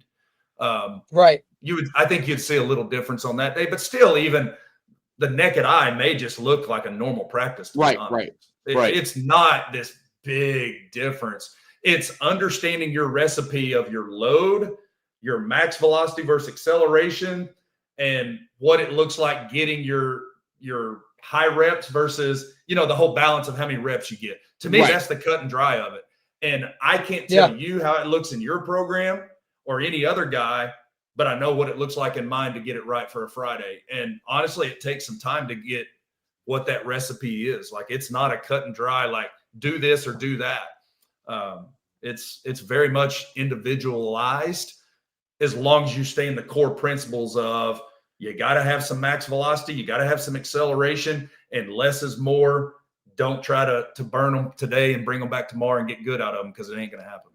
The GPSs you have them on all the guys? 22 players. 22 players. And do you have I mixed it up. Out of 45, that's really good. I mixed it up with I specifically wanted a couple on our freshmen who are down on our JV end just to get some data. I have some linemen, and then obviously I have pretty much all our skill kids. So we have a wide range of what data we're pulling from to see what kids are doing. And they wear game day too, right? So that way they have it. So you compare the data like practice versus game day, and that's how you measure it. Yeah, that's how we know that our skill kids are usually around 8,500 total yards in a game, whereas in practice we're between 4,000 and 5,000. And then is that, Coach? Do you get that data? Is that immediate feedback from self, like, or how long? Yeah, I've used. You know what I mean? Like once you see it. I've used 2 different GPSs. Last year I used a group, phenomenal people. They're just at the early stages of their GPS system, and we transferred this year to using Titan. And Titan GPS has been phenomenal. So what happens is Coach Webb, he's in charge of that. He gets all the kids their GPSs and all that. And when they come in, they bring them right to him. He hooks them up, and he starts downloading that data. We'll have it if practice ends at 5:20, he'll be telling me the data by, I don't know, maybe 6 o'clock, 5:45. It just differs. Very, very cool stuff. It's so cool. So cool. Coach, I really appreciate you coming on. Really, really learned a ton. You're obviously a fantastic coach. You're doing great things. So much continued success to you. Hopefully maybe we touch base after the season, all good things, and and we'll go from there. So really awesome stuff, and best of continued luck with everything, and have a great rest of the season. Yeah, I appreciate you guys having me on. All right. Thanks, Coach. Appreciate you taking the time, man. Good luck. Bye. You bet. That was great stuff, dude. Like, awesome, man. Wow. Well, yeah, like wow stuff. So very, very interesting stuff. He was really good forthcoming with a lot of stuff too, as well, which I think is really great. Like, it's kind of the trend with those guys, right? Like because majority of coaches are conditioned to just do what they had done, or what, how they were coached, or, you know what I mean? Like, I feel like a lot of these guys that have hit on, the sprint-based football stuff are so willing to put it out there and want to help other guys, because there is such a small group that does it this way. You know what I mean? Like, they want to put it out there for other people to be like, hey man, if you're struggling, or you're this or you're that, like, well, that checks a lot of the boxes that, I was in that position. And then when I went to this, it helped us. So maybe it can help you. But I think the other part too is none of these guys push it on you, right? All they say is, like, hey, this works for us. It might work for you. You know what I mean? Like, because, a lot of guys want to come in and say, hey, there's this, very forthcoming in terms of, hey, man, like, this is just how we do it. It works for us. It might not work for you, but you can figure out a way to make it work for you if you want it to, right? You got to, do this or that. It's a lot of, like you said, very individualized types of things. You got to know your team inside and out. Honestly, obviously, like, we talk about in-home visits. Like, that's something it's just on a different level of what it takes. And are you willing to do that as a coach and take that extra time of doing all of that? Or are you comfortable enough doing that, right? Like, some guys want to, keep it. This is coaching. This is my. Titan got bought by Huddle, I guess. Yeah, just recently. I mean, look, there's a lot of those. I feel like, obviously there's a lot of those companies out there now, in terms of what you want to use, and obviously, there's a price to it. Which is always a factor when it comes to, coaching in high school and whatnot, in terms of, can I hit that price point? But to have 22 of those units to help track that, you know what I mean? Like, obviously he feels like it's worth it. I love that he's tracking the freshmen to see kind of how that's all working, right, with the younger kids, to kind of build it up and whatnot. But look, to get that feedback and that data, like, that's huge. Right. And all that kind of stuff. I love the game day lift. I think that's just takes it to a different level of, central nervous system and all that other kind of stuff. Like, we're talking science here, guys, right? Like, physical, stuff. Like, I love that. It's not studied yet. So it's not science yet. I would say it's more anecdotal, meaning I've had experience and had success with it. Science would be, I would say, in the tracking element of everything, like the tracking element of the miles per hour, how fast you're running, the distance you're covering from week to week, the improvements of your times. I think that would be the science part of it. The down the line, there will have to become some testing element of it, because now, not that there ever was in football the other way. That was always a hunch too. I mean, it's not like there was never any tracking in the old days. You just, you did it. But I think eventually there will have to be studies. Like, let's say you study brick football. Here's the plot items associated with all the players we're tracking, and let's track this over the course of a season, and then draw data points, and then do that on 20 programs, you know what I mean, to get a study to see if these things are consistent. And I think in order to do that, you probably would have to have all of them kind of follow a similar the same program at those schools, and get data, track that with, results, and with win-loss results too, right? So of course that has to be factored in. That has to be factored in. I think that will be a big part of it, because I think part of it right now is emphasis on speed, which is always going to help you in win games. No doubt about it. Speed and explosion helps you win games. So if you are a little bit faster and a little more explosive, you probably are going to be a little bit more athletic, and you're probably going to win more games because of that. Yes. The second element that I do see in coaches that are implementing the sprint-based football, for the most part, is they're coaches that are always willing to learn, right? Absolutely. And take risks. And in general, calculator risks, right? In general, those Correct. guys are probably pretty successful people to begin with. You know what I'm saying? Right. Yep, absolutely. Like, no matter what system you were telling them they should follow, they would probably just go all in on it. Because that's who they are as people. That's who they are as people. Look, so you're not doing in-home visits with your rising freshman, right? If you're not all in, you know what I'm saying? Like, it's just And look, honestly, No, look, not it's at all. something that it's just shit. You know what I'm saying? Now, look, there are a lot of guys that would hide behind the we're public school coaches, and where's the line in terms of, you know what I mean? Like, Schools may frown upon that. your boss may tell you You can't do it. that. Are you out of your mind? That's a Like, different there are conversation. some things. Absolutely. But if you can look, there's also his program, he gets them in the morning for a lift and he gets them the last block of the day for football. What are we talking about? That makes it really easy to have, not easy. That's wrong to say it that way, but that makes a 2 hour and 10 minute practice a lot more, you know what I mean? Because you're taking care of some of that other stuff within practice at 7 a.m. and then at 3 o'clock. Hour and a half. Holy shit. 10 practices in the spring. You know what I'm saying? Like the amount of stuff that is just, and now that's look, why you would need a study, in my opinion, because you would need a Correct. study, even though I am a big believer, obviously, in all this. But I think you God, would need a it's study. just so awesome, dude.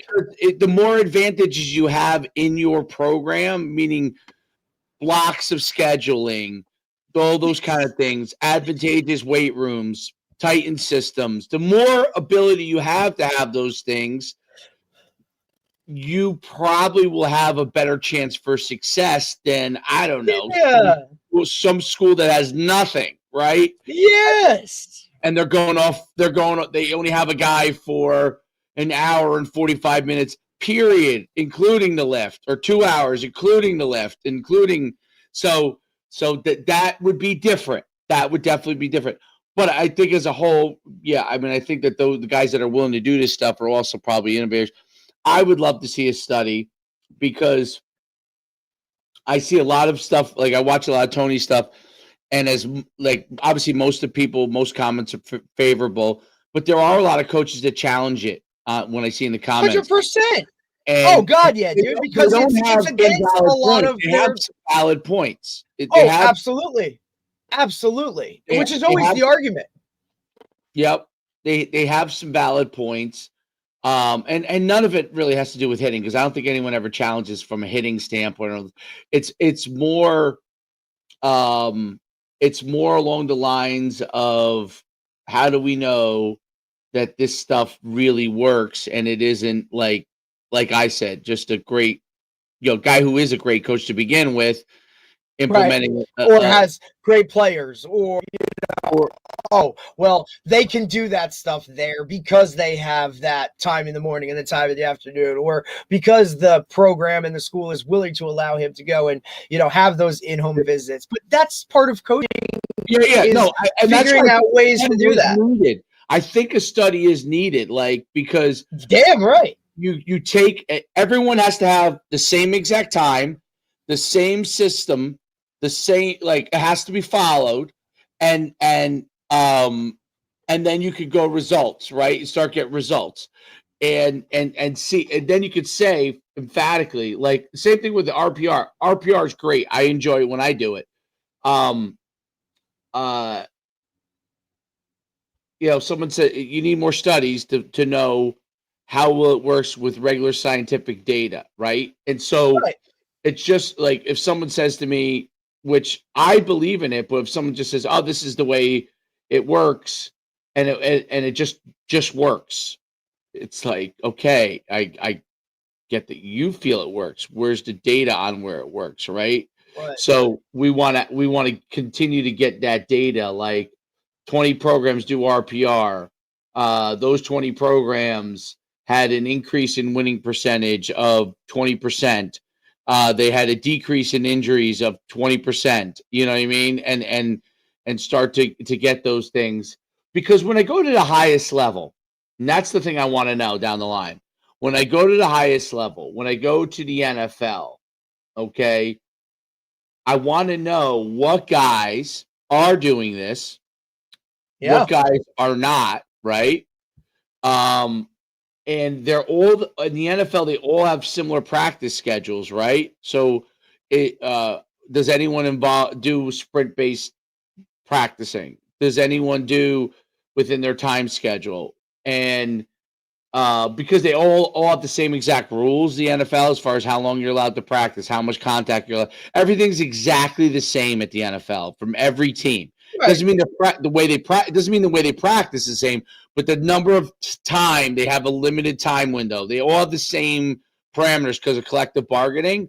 And if someone down the line that kind of goes all in sprint-based football, maybe some of them already are.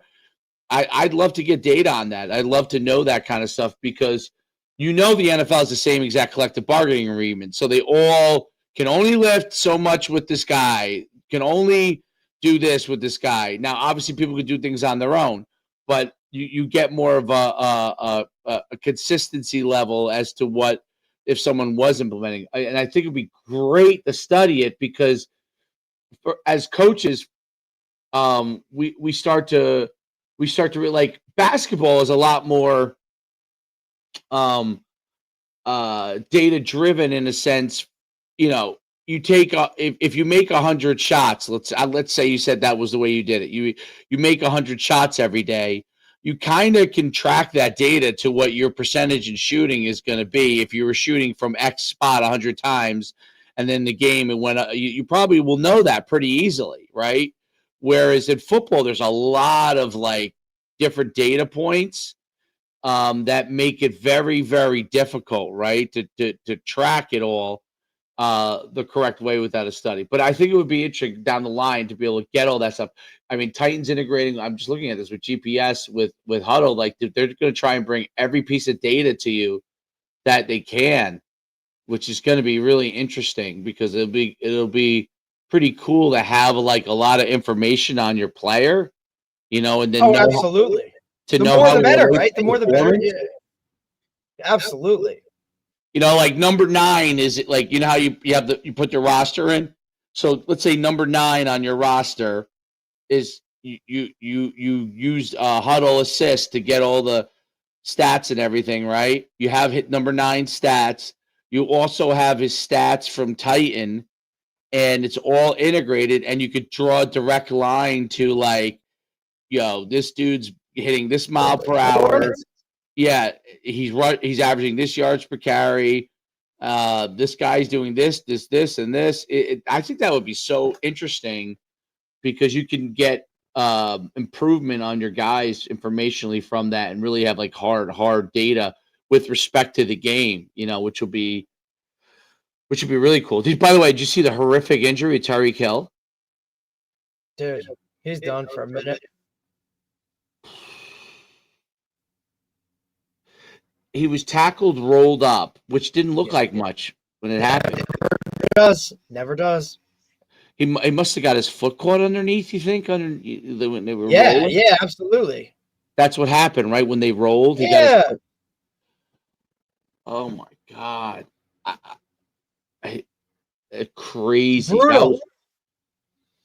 Especially for a guy like that, and I believe, a lot of stuff has been said that, he really got after it this offseason in terms of, he revamped his training, you know what I mean? He really, got, took it to a whole level in terms of, hey, I really didn't have the year I liked last year. So, he changed his offseason and tweaked his offseason, and now you just see something like that happen, which, look, any way you want to spin it, this is a freaking physical, violent game. But that stuff that right there, has, there's not much to do with, that's your foot getting rolled up on. That's part of the game. It sucks, but it goes back to your time is pivotal, man. And you got to make the most of it because you never know when something like that's going to happen. You can't prevent that stuff. You know what I'm saying? That's nothing he did. That's just part of what this game is, man. It sucks, but it is what it is. Right. That's the part that all of the science you can do and all the data doesn't matter. All that stuff. You could get an injury. Well, look, I do think this. The more powerful and explosive you are, there's no doubt that you then get to the edge, right? Then there's an edge, right? That's why it is important, and I'm sure he does it anyway. I don't know. But I don't know for sure. as you're pushing the envelope, let's say speed wise, you have to go and get yourself therapy, right? Yeah. So you balance it, right? Because what happens is, and it's not even about recovery time is important. This therapy is different than recovery time. Therapy is like balancing out the issues that are going on because you're becoming so explosive and so fast, and in your body is on a fine line, especially as you're older, and you know you reach your like physical pure maturity, meaning your biggest amount of muscle mass as you reach around 30 or whatever, biggest amount of muscle mass combined with you're just about to start to slow down a little bit, and you're pushing the envelope to maintain something you maybe once had and all that kind of stuff. And then obviously the variable of people hitting you, which is obviously a variable that's always part of it. always there. So but yeah, I mean, I think that the more explosive you do become, the more difficult it is, man. The more difficult it is. It's crazy. Absolutely. And especially for a guy like that who, his entire game is built around how fast he is and the speed and all of that. And these last 2 years, right, people are starting to kind of question a little bit of that as for him individually as a player, right, which is why he probably went and reset it this offseason in terms of, I'm going to focus on this training and this, and I'm going to do this, and I'm going to do that. And then here we are, week 4, week 5 of the NFL season. And, look, you're already seeing some really big names with some really big type injuries that are, him, he's done for the year. Malik Neighbors gets an ACL this weekend. Like, the week before that.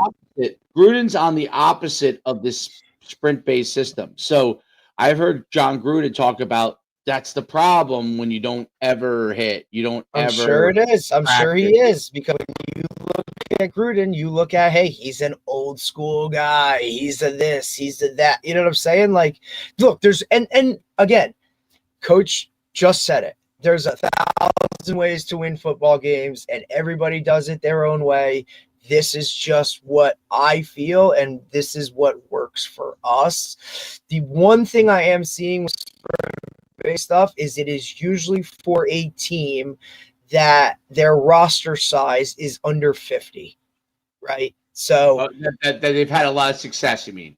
Correct, right? I'm not saying that no, somebody else isn't doing it or whatever. Just most of the guys that we've talked to in Jersey would be considered like group 3 or group 2 or group 1, where you got guys going both ways.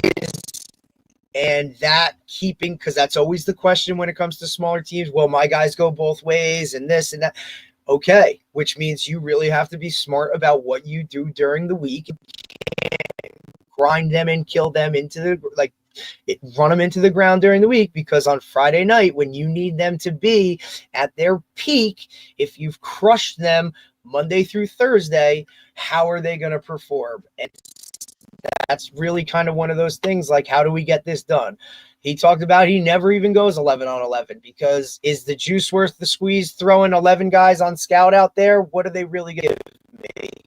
Right? Like, that's another question, because we talk about that all the time. I know I do, right? It's why it's like, hey, man, you younger guys or JV guys, why are you so pivotal every week? It's because you're running what the opposition is. You're giving these guys the look for Friday night and all that stuff. If you just now dial all that back and say, hey, you ain't got to do all that. Let's just throw bags out there and coaches out there, and let's be more in tune here so that you're fresh. Maybe that's a recipe that works. And you know what I mean? Like, obviously it does for a 4-0 team, like maybe does it work more way to do it? A program than a bigger one who has to continue to find out who's the biggest, baddest guy, right? Right. And also, like, those guys are just going to be fresher, because if you're playing defense, you ain't playing offense. If you're not playing offense, you're playing what? 100%. It's the same time. Look, in the last, couple stops that I've been at, it's come to special teams, like, I've more honed in on using those guys that aren't starters and can get it done on specials, because they're fresher, and those something plays of special teams they get, right? It's their world. So the quality is, maybe that guy is only a sophomore and he doesn't run as fast as the senior, but you know what? Like, he's going to be so honed in on that and so fresh when it comes to, hey man, now we got to go return a punt. Hey man, we got to go. You know what I'm saying? Like, those guys are just more dialed into it because that's their role on the team for that year.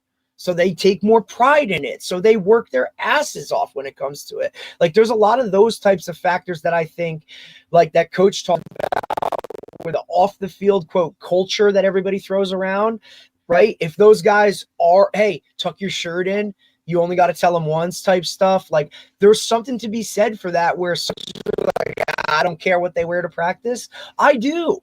You know what I mean? Like, I do.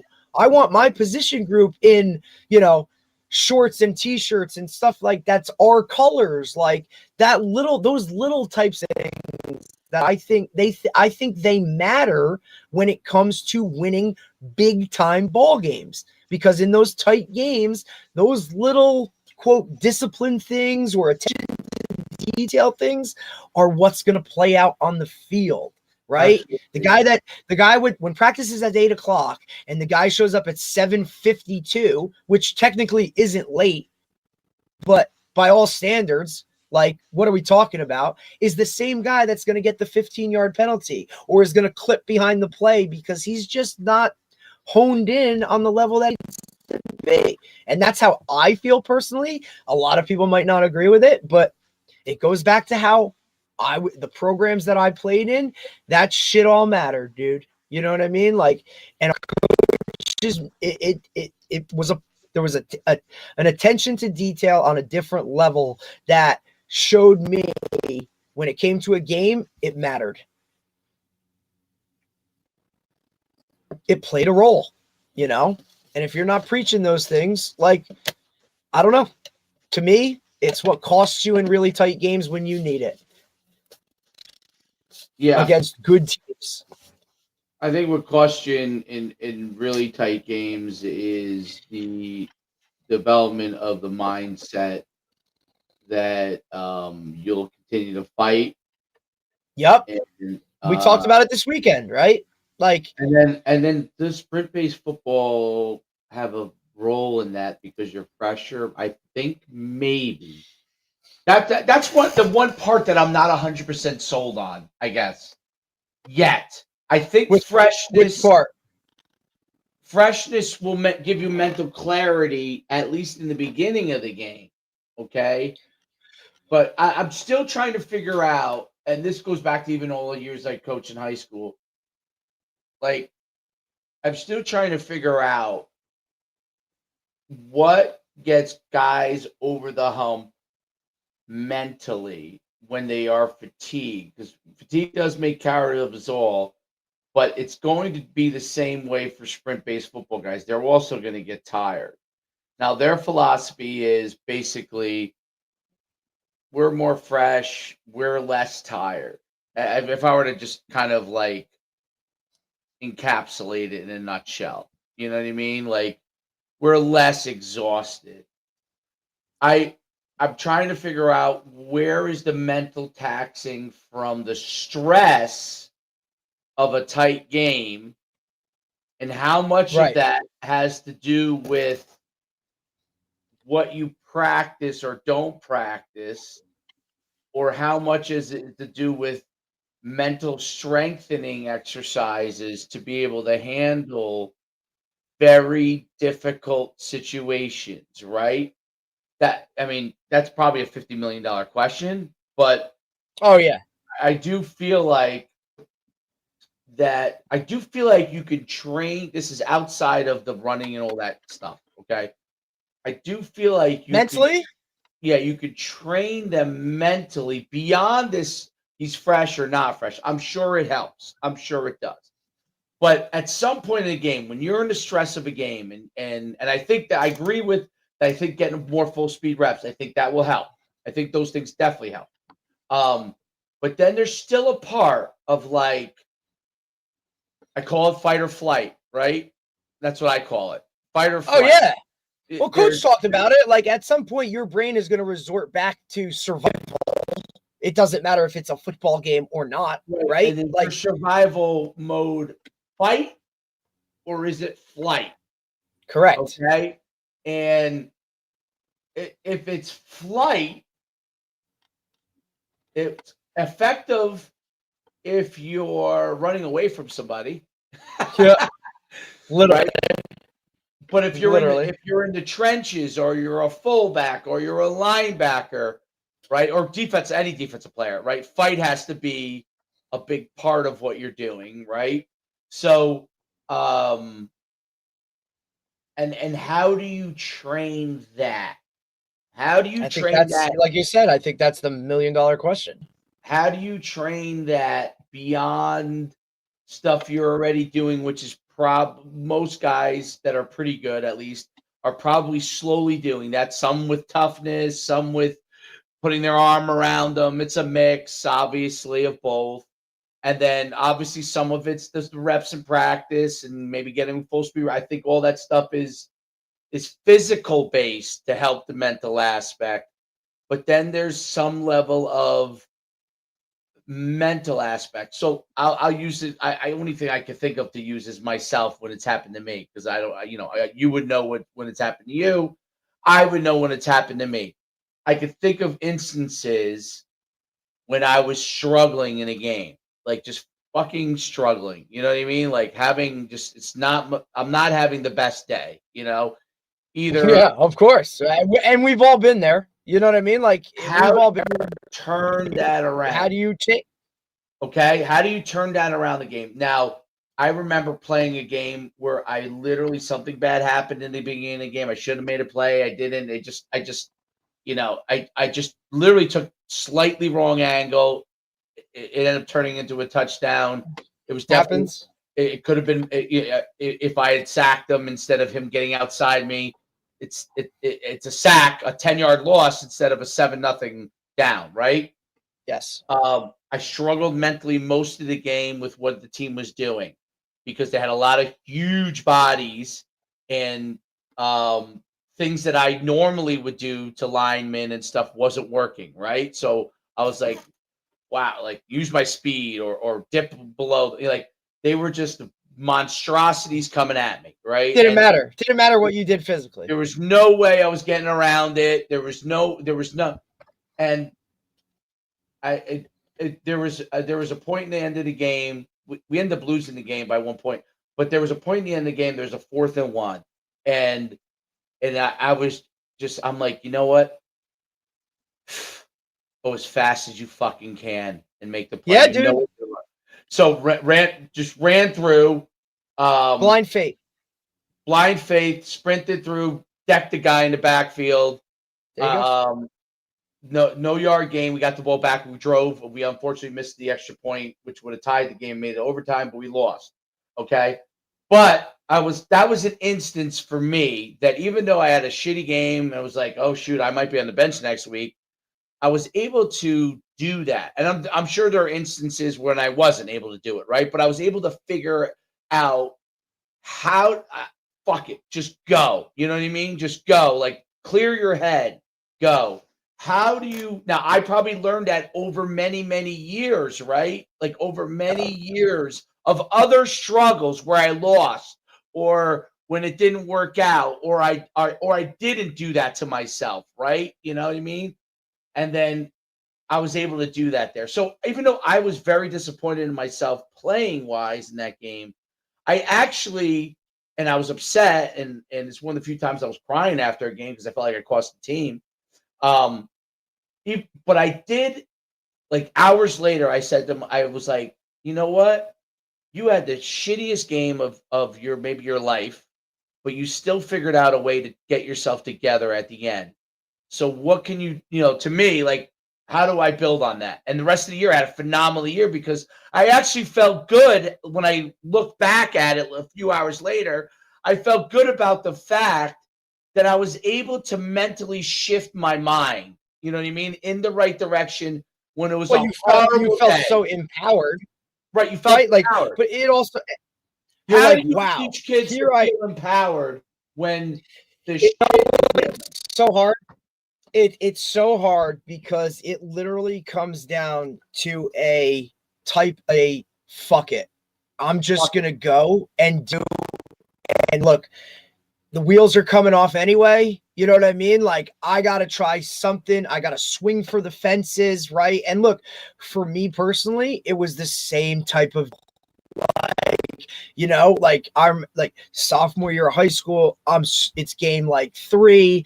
I'm the starter, right? Playing corner. There's a lot of guys on the team that don't feel like I playing that much. I'm having a horrible game, and I blow a coverage, they score. I feel like I'm the reason we're losing all this. And yeah, you know what, man? Like, at this point, literally, fuck it. I'm going to just do what I know I can do and not worry about any of the other outside factors, right? And, that happened early in the game. And you know what? Like, I just made that decision for myself and was kind of just like, because, you're looking around for somebody to kind of get something and nobody's talking to you, right? Like, it's just, you're kind of on your own little island. And it just came down to, look, I'm just going to do what I do. And I'm going to just have that fate and just get after it. And when I loosened up, right, and stopped being so tight, worrying about all that other shit, I've started to play better, right? And I didn't make those mistakes because I knew in my head that wasn't who I was, but I was playing tight because of all those outside things. And you just kind of roll it and you go. And once I saw success from that, there was nothing standing in the way, because that's how I did it every time. I just went out there, did what I did in my head, knew I could do all of these things. And if I physically couldn't, I knew my preparation going into it would take care of the rest of it, or my hard work and all those things. All stuff I did when nobody was looking gave me that edge that I needed to compete at the highest level that I could. And it was the same thing in college when you're battling those outside factors. Hey, this coach doesn't think you should be playing, right? The other guys don't think you should be part of it, right? Hey, man, here we go. Same situation. I'm going to do what I do, and the success comes. And that's when you're really like, hey, man, like, this is what happens. This is what you do. And it just, domino effect. And then it just continues to do it. But you have to make that choice, I think, for yourself individually to just kind of, hey, I'm going to do this. And all of the stuff that's put me in this spot, I'm going to rely on that, because I know my prep work, I know my mindset is tougher than others, even when you're questioning it to yourself, right? Those nights when you're laying in going, dude, I had a shit practice. I don't know what's going to what's going to happen tomorrow. I don't know when I walk into that building, if I'm going to be the freaking 4th guy on the depth, or if I'm going to be the one. I don't know, but I know no matter where I am, I'm going to continue to give everything I got, and I'm going to work as hard as I can off the field so that stuff in my eyes is easy. I'm going to go run a couple extra hills. I'm going to catch a couple extra balls. I'm going to watch more film, right? And for me, that's why I think the rank, record, publish thing hits home for me so much, was because, look, I was never number 1 on that list, and I was never probably top 5 on those lists of any of that stuff, dude. But when it came to game day, I knew the other team was going to be worried about number 2, because that's what I put on paper. That's what I put on film. And that came with all the off the field stuff. But to me, the ranking stuff always gave me an edge, because I was always fighting to get in that top group. Right now, that might have been a little bit different for you, because your name was at the top of that list. So for me, I had to find fuel elsewhere. And what it was, you want to, hey, I'm not the best defensive player here. Okay, watch, right? Or, hey, you don't think I can play with the big boys? Okay, watch. You know what I'm saying? Like, that was what I used to get me like a little extra, whatever it was. So I think everybody's got to find it within themselves and kind of find their own pathway. I think that would be the advice I would give somebody, because look, we all struggle with it. We all question why we're doing what we're doing. And yes, is there a way easier way of life? Absolutely. But when you're a competitor, right, and that's kind of been instilled with you, you just want to win no matter if it's a football game or if it's checkers, right? Like you're just competitive. I think you can build that, but it has to be a level of want. Like you have to want to be great, and you have to want to do all the hard things that nobody's going to give you credit for, or that nobody even knows you're doing, right? The training on the side, all that stuff. And that's where the interesting part about old school versus like sprint-based football is that John Gruden on one side would say, if you don't do all that, you're not going to be able to You're make never going to get there. You're never going to get there. And sprint-based football says, by keeping yourself do that. fresh and ready to go and focused on your level of performance, not how many times you perform it. Correct.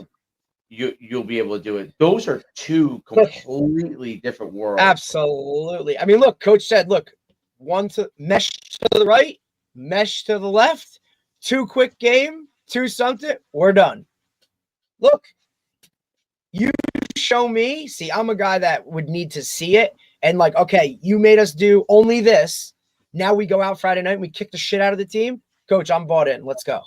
Right? Yeah. Because you just showed me what it was. Okay, I'm cool. Let's go. If you say I only got to do 5, I'll give you everything I got on those 5. Right? Like some guys, it's really hard. It used to be for me. That was why, like COVID year was very hard for me as a coach, because I was very used to, and you know this, I was very used to. All right, the summer, my whole system gets put in and is correct. Everything is good, and we rep it, and we do. By the time we get, by the time we get to camp, right. It's not about us doing. There's no install. We're just perfecting what we've done. And what was hard for me foundationally about COVID is I wasn't doing it until the season started. And I always felt like, for me, that season felt like a very limiting structure, because I didn't have the lead up to it all. So of course, for me, plus it was a young team, right? I like the lead up, you know. Yeah, because that's how you were coached, you know. But if you're a win C guy, you may not need that win. You probably would have had a good year in COVID if you didn't need the lead up, because you're running these 8 plays, you know, and that's it. Absolutely. And you're less which what I would do more of, like I would experiment in the summer with this and this, and realize, okay, we're not good at this, we're better at this, as opposed to like an air raid system, which is a very structured system, a flex bone system, which is a very structured system, in the sense that this is the only plays you run. The wing T, these are the only plays you run. You do not run very many plays outside of that. And so it lends itself to be, I think, you know, once you develop a certain level of expertise, you don't have to maybe rep it. I don't know. Maybe you do rep. Like, I don't know, you know, I don't know. Who knows? I don't know. Like some guys might, some guys. You guys run that system. I don't know if you're a high rep group or high on reps or not. I don't know. But I think with us personally, it's more of like a happy medium type of level, right? Some days we might feel like, hey, we really gotta get into the rep thing here. We gotta like get a lot of reps, right? And we gotta go.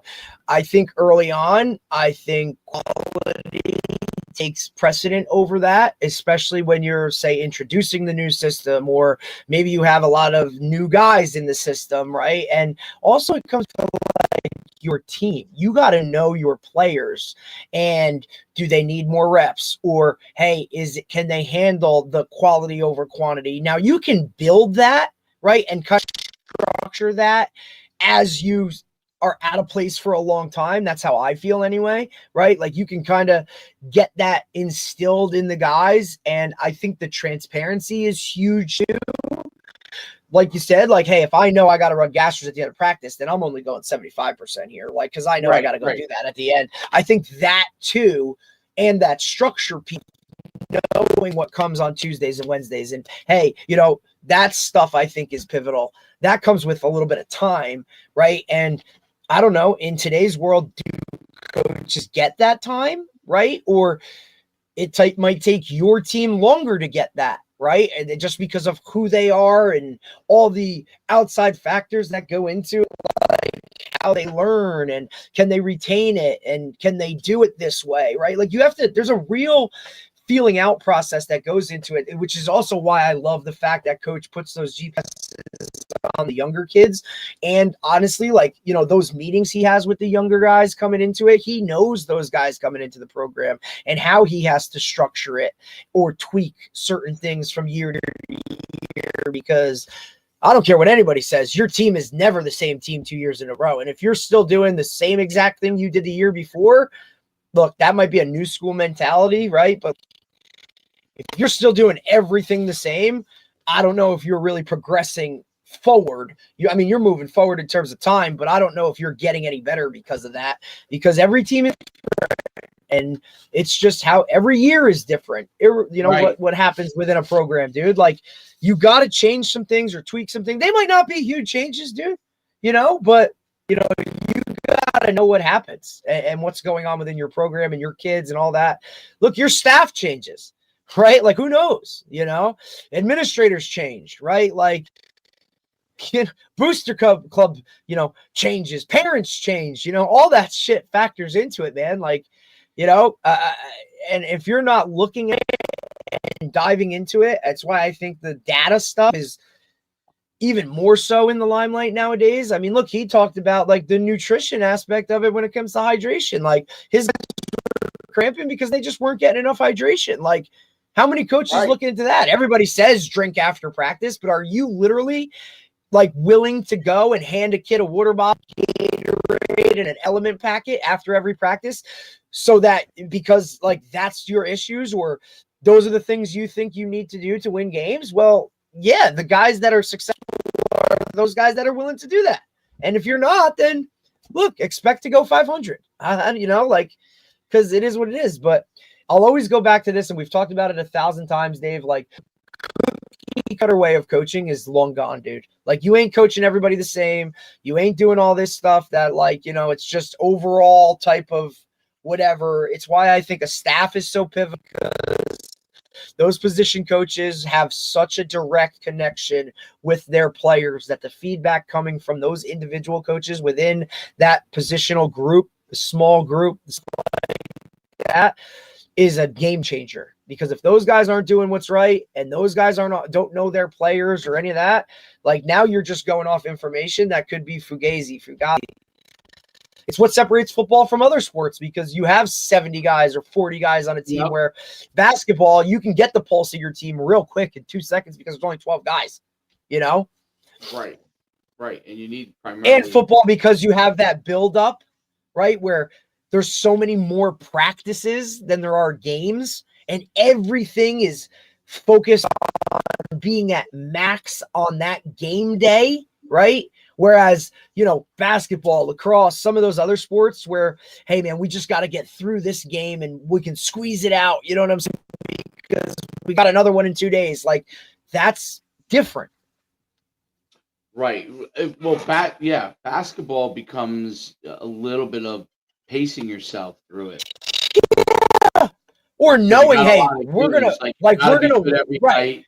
If I wear them out hey, practice, correct. Like, hey, we can beat this team this night playing the, 7, 8, 9 guy, right? Those guys can get a lot of minutes tonight because, look, like, we got a big one on Friday night, or we got a big one coming. Like, maybe we got to save some of these, right? And you're just kind of, you're managing it, right? It's why, for me, I think it's pivotal, and a lot of coaches don't do it. Look, if I can steal a play, putting another guy in, let's go do it. Oh yeah, right. Like, hey, I can put this guy as the back, as the X receiver, because we're going the other direction. You don't have to do much, and now I can get this guy off the field for a play or 2 plays where, hey, maybe I can communicate something to him that I normally wouldn't because he's on the field, or hey, he doesn't have to win this thing or get banged up or do this, right? And then you're giving those other guys experience. If it's a younger guy, if it, you're just getting, you got to steal reps somewhere. And then, you also never want to just get caught in a situation where you're like, oh shit, I don't have anybody. Well, that's on you for not preparing somebody to get there, right? I'm always constantly thinking about, hey, if this guy's helmet comes off, who goes in the game? If this guy rolls an ankle, who goes in the game? Are you comfortable putting that backup or that 2 or 3 in the game and you're still okay? It might not be optimal, but is he going to get it done enough for you to win the game, dude? Like, guys don't think like that, I guess. I don't know. I've always thought like that. Maybe it's a group one mentality, knowing if this guy gets hurt, we are for the whole season. True. Yeah, well, that's definitely group one. You learn that quick, dude. You learn that quick. Guys from group one can move up to group 4 or 5, big school. And they're like, oh my God, this is amazing. You're like, it's wait hard a minute. if you're from a big school guy to go down. Dude, those guys can't do that. It's the same way that it's the same way when some of these big time college guys, right? They get fired or whatever, and they're like, all right, well, I'm just gonna coach, I'll coach my son's high school team. And they come back and they're like, man, high school coaches are unbelievable because the shit they got, it's off the field stuff. It's, hey, this guy's jersey don't fit, or he don't have cleats, or it's so much non-X's and O stuff, like, or you're just, it's that ballot of like, Coach, I forgot my chin strap. My favorite at youth is all the kids. Buckle my helmet, please. That it's hard for them to buckle their helmet. People don't realize how hard it is for them to buckle I say to guys all the time, I say, buddy, like, your shoelaces aren't. Oh, shoelaces are. Oh, I know. Oh, I know, Coach. What do you mean? You practice like you don't tie your shoes? No, Coach, never have. Okay. Practice. All right, dude.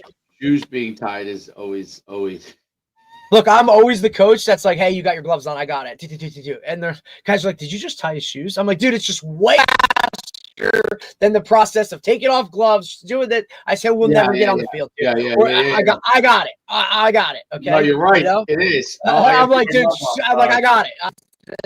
It's not that he can't tie his shoes. It's not that I'm babying him. I'm like, it's just alleviating 30 seconds and a delay game. 7 hours. Let's just go do it. Holy shit, dude. It's awesome, though. And look, even at the high school level, you're like, buddy, can we tie our shoes, dude? Or I got to take my gloves off for this. For what? What the hell do you need to take your gloves off for, dude? Like, oh, well, I don't wear gloves on defense. All right, dude. Whatever. I don't get it, but whatever. Whatever. But that was awesome. Tomorrow, man, Tony. So tomorrow and when? Friday? Tomorrow and Thursday. Tony Villani tomorrow, right? Another 10 a.m. Big 10 a.m. And then we'll talk to Coach Thursday, another sprint-based football guy in the Florida world. So tomorrow we have Tony Villani, obviously, right? He's a big, Tony Holler type guy, talk, all that kind of stuff. And then Chinkar, who's a head coach down in St. Petersburg, Florida. He's been at a couple different type of programs and is kind of building this into a powerhouse using some sprint-based football stuff. So sprint-based football week we got going here, which is perfect because it's like game 4 or 5 for all these guys. So it's, you look at teams and they're already down, 7 players with injuries and 4 of them are out for the year. No, I'm just saying in general, like talking to high school coaches or coaches at this point of the season, kind of midway through, and they're either trending one way or another, you know what I'm saying? And the injuries are starting to build up on some of them. Not that it's these guys, because look, we out of that he has had no soft tissue injuries, which is insane. No concussions, like that's another whatever that adds to the whole thing. But it's fun talking to these guys mid-season, man, because some of them are already burnt out and shot and like, oh my God, we're done. Like, can't wait for this thing to be over. And then you got some guys that are like, yeah, man, we just had a big win. Homecoming's out of the way, so we ain't got to worry about a longer halftime and shit. And, a lot of my son went to the RBC Homedale game. Oh, baby. You know what he told me? What a game. You know what he told me? He said the Homedale quarterback is unbelievable. That's what he said to me. Listen, I think he had another 60-yard run for a touchdown. I know it came down to the end of the game. And he broke off a run. They could have tied or beat. They could beat him maybe. Yeah, I think they went. I think it was came down to a conversion where they to win it or something. Yeah, they went for it. I don't know. I ain't got no offense. I ain't got time to watch these other teams, dude. No, you don't have time. Try to get us rolling with what. I did have a referee in our JV game, which, listen, I do have to give a shout out to those guys yesterday. Incredible game, 30-0 victory over Central. We're 16 strong, Dave, going into the game in terms of guys. We played with 16, and Central had they were 20-20, sideline, holy shit. And our guys rolled them, man, and they had a blast doing it. They had a lot of fun, which for me is so rewarding because you know what it goes into, baby, getting the shit beat out of you all week doing scout team and all that stuff. And they roll out every Monday and they just, hey coach, we're going both ways. And I got linemen running down kickoff, bro, and it's it's a whole different world of that. But I had a referee on our sideline who obviously we know all these guys now because they're all our 7-on-7 guys. He's like, man, I had to throw a flag the other night that I never wanted to throw. It was it was actually RBR and Shore, and RBR scored late and went for 2 to win it rather than tie it. And he had to throw a motion penalty that negated a made field goal or a made extra point. I think it was a made extra point. And I think ultimately they missed the next one and they cost him the game. So he was like, man, I thought RBR beat up. Well, then it was the other way. Maybe it was the other way. Shore might have scored and then whatever. And he didn't. He was like, yeah, he was like, man, that was a tough one. I'm like, hey, man, they would have won the game. Would have won the game, and he had to throw the flag to it was a motion penalty or something where it negated what happened. It was dude, God, I don't ever want to do that. Yeah, so Shore ended up losing 14-13 to Red Bank because he basically threw the flag. He's man, they don't. He's man, enough for that shit. I'm like, yeah, I hope you boot, scoot, and boogied out of that place before they could, I'm sure you heard some choice words from fans on the way out, dude. Yes. Wow. Yeah, that's come to a youth game. Tough spot to be in, but hey, man, it's your job. Oh yeah, you get some interesting cats. We get some interesting cats, boy. Yeah, boy. It's definitely interesting. Listen, I had to at one point yesterday during the game. JB, you get some interesting cats. Oh yeah, dude. But I had to tell the outside. Obviously we put a huge emphasis on blocking outside, and we know how that works, dude. When you're stalking, you could throw anytime that guy gets loose, any jersey tug is a flag, So the one kid probably gotten he had already gotten 2 flags for holding downfield. And I said, look, dude, I just spun it. And I'm like, man, if you're getting holding penalties, that means you're trying, you care, right? So I appreciate it, but let's let go of the jersey when he goes to run. Oh, sorry, coach. I just tried to block the guy like you said, and I'm like, right, all right, buddy. I'm the effort part that's the whole part. That's 60% of the battle here. Okay, is you're willing to block on the edge and not just, hey, I'm only here to catch touchdowns. So we'll start with that, dude. You're only a sophomore. It's okay, and he didn't get one the rest of the game. So irregardless of it, but at least he's giving me the effort. I'll take that, dude. But you know how JV is, man. It's wild. There's always something where you're like, oh, that's interesting. Oh shit. Oh, okay. That's a new one. What? That's a new one. Tony Villani tomorrow. You got it. We'll see you tomorrow. Enjoy your day. You got it, buddy. All right, bye.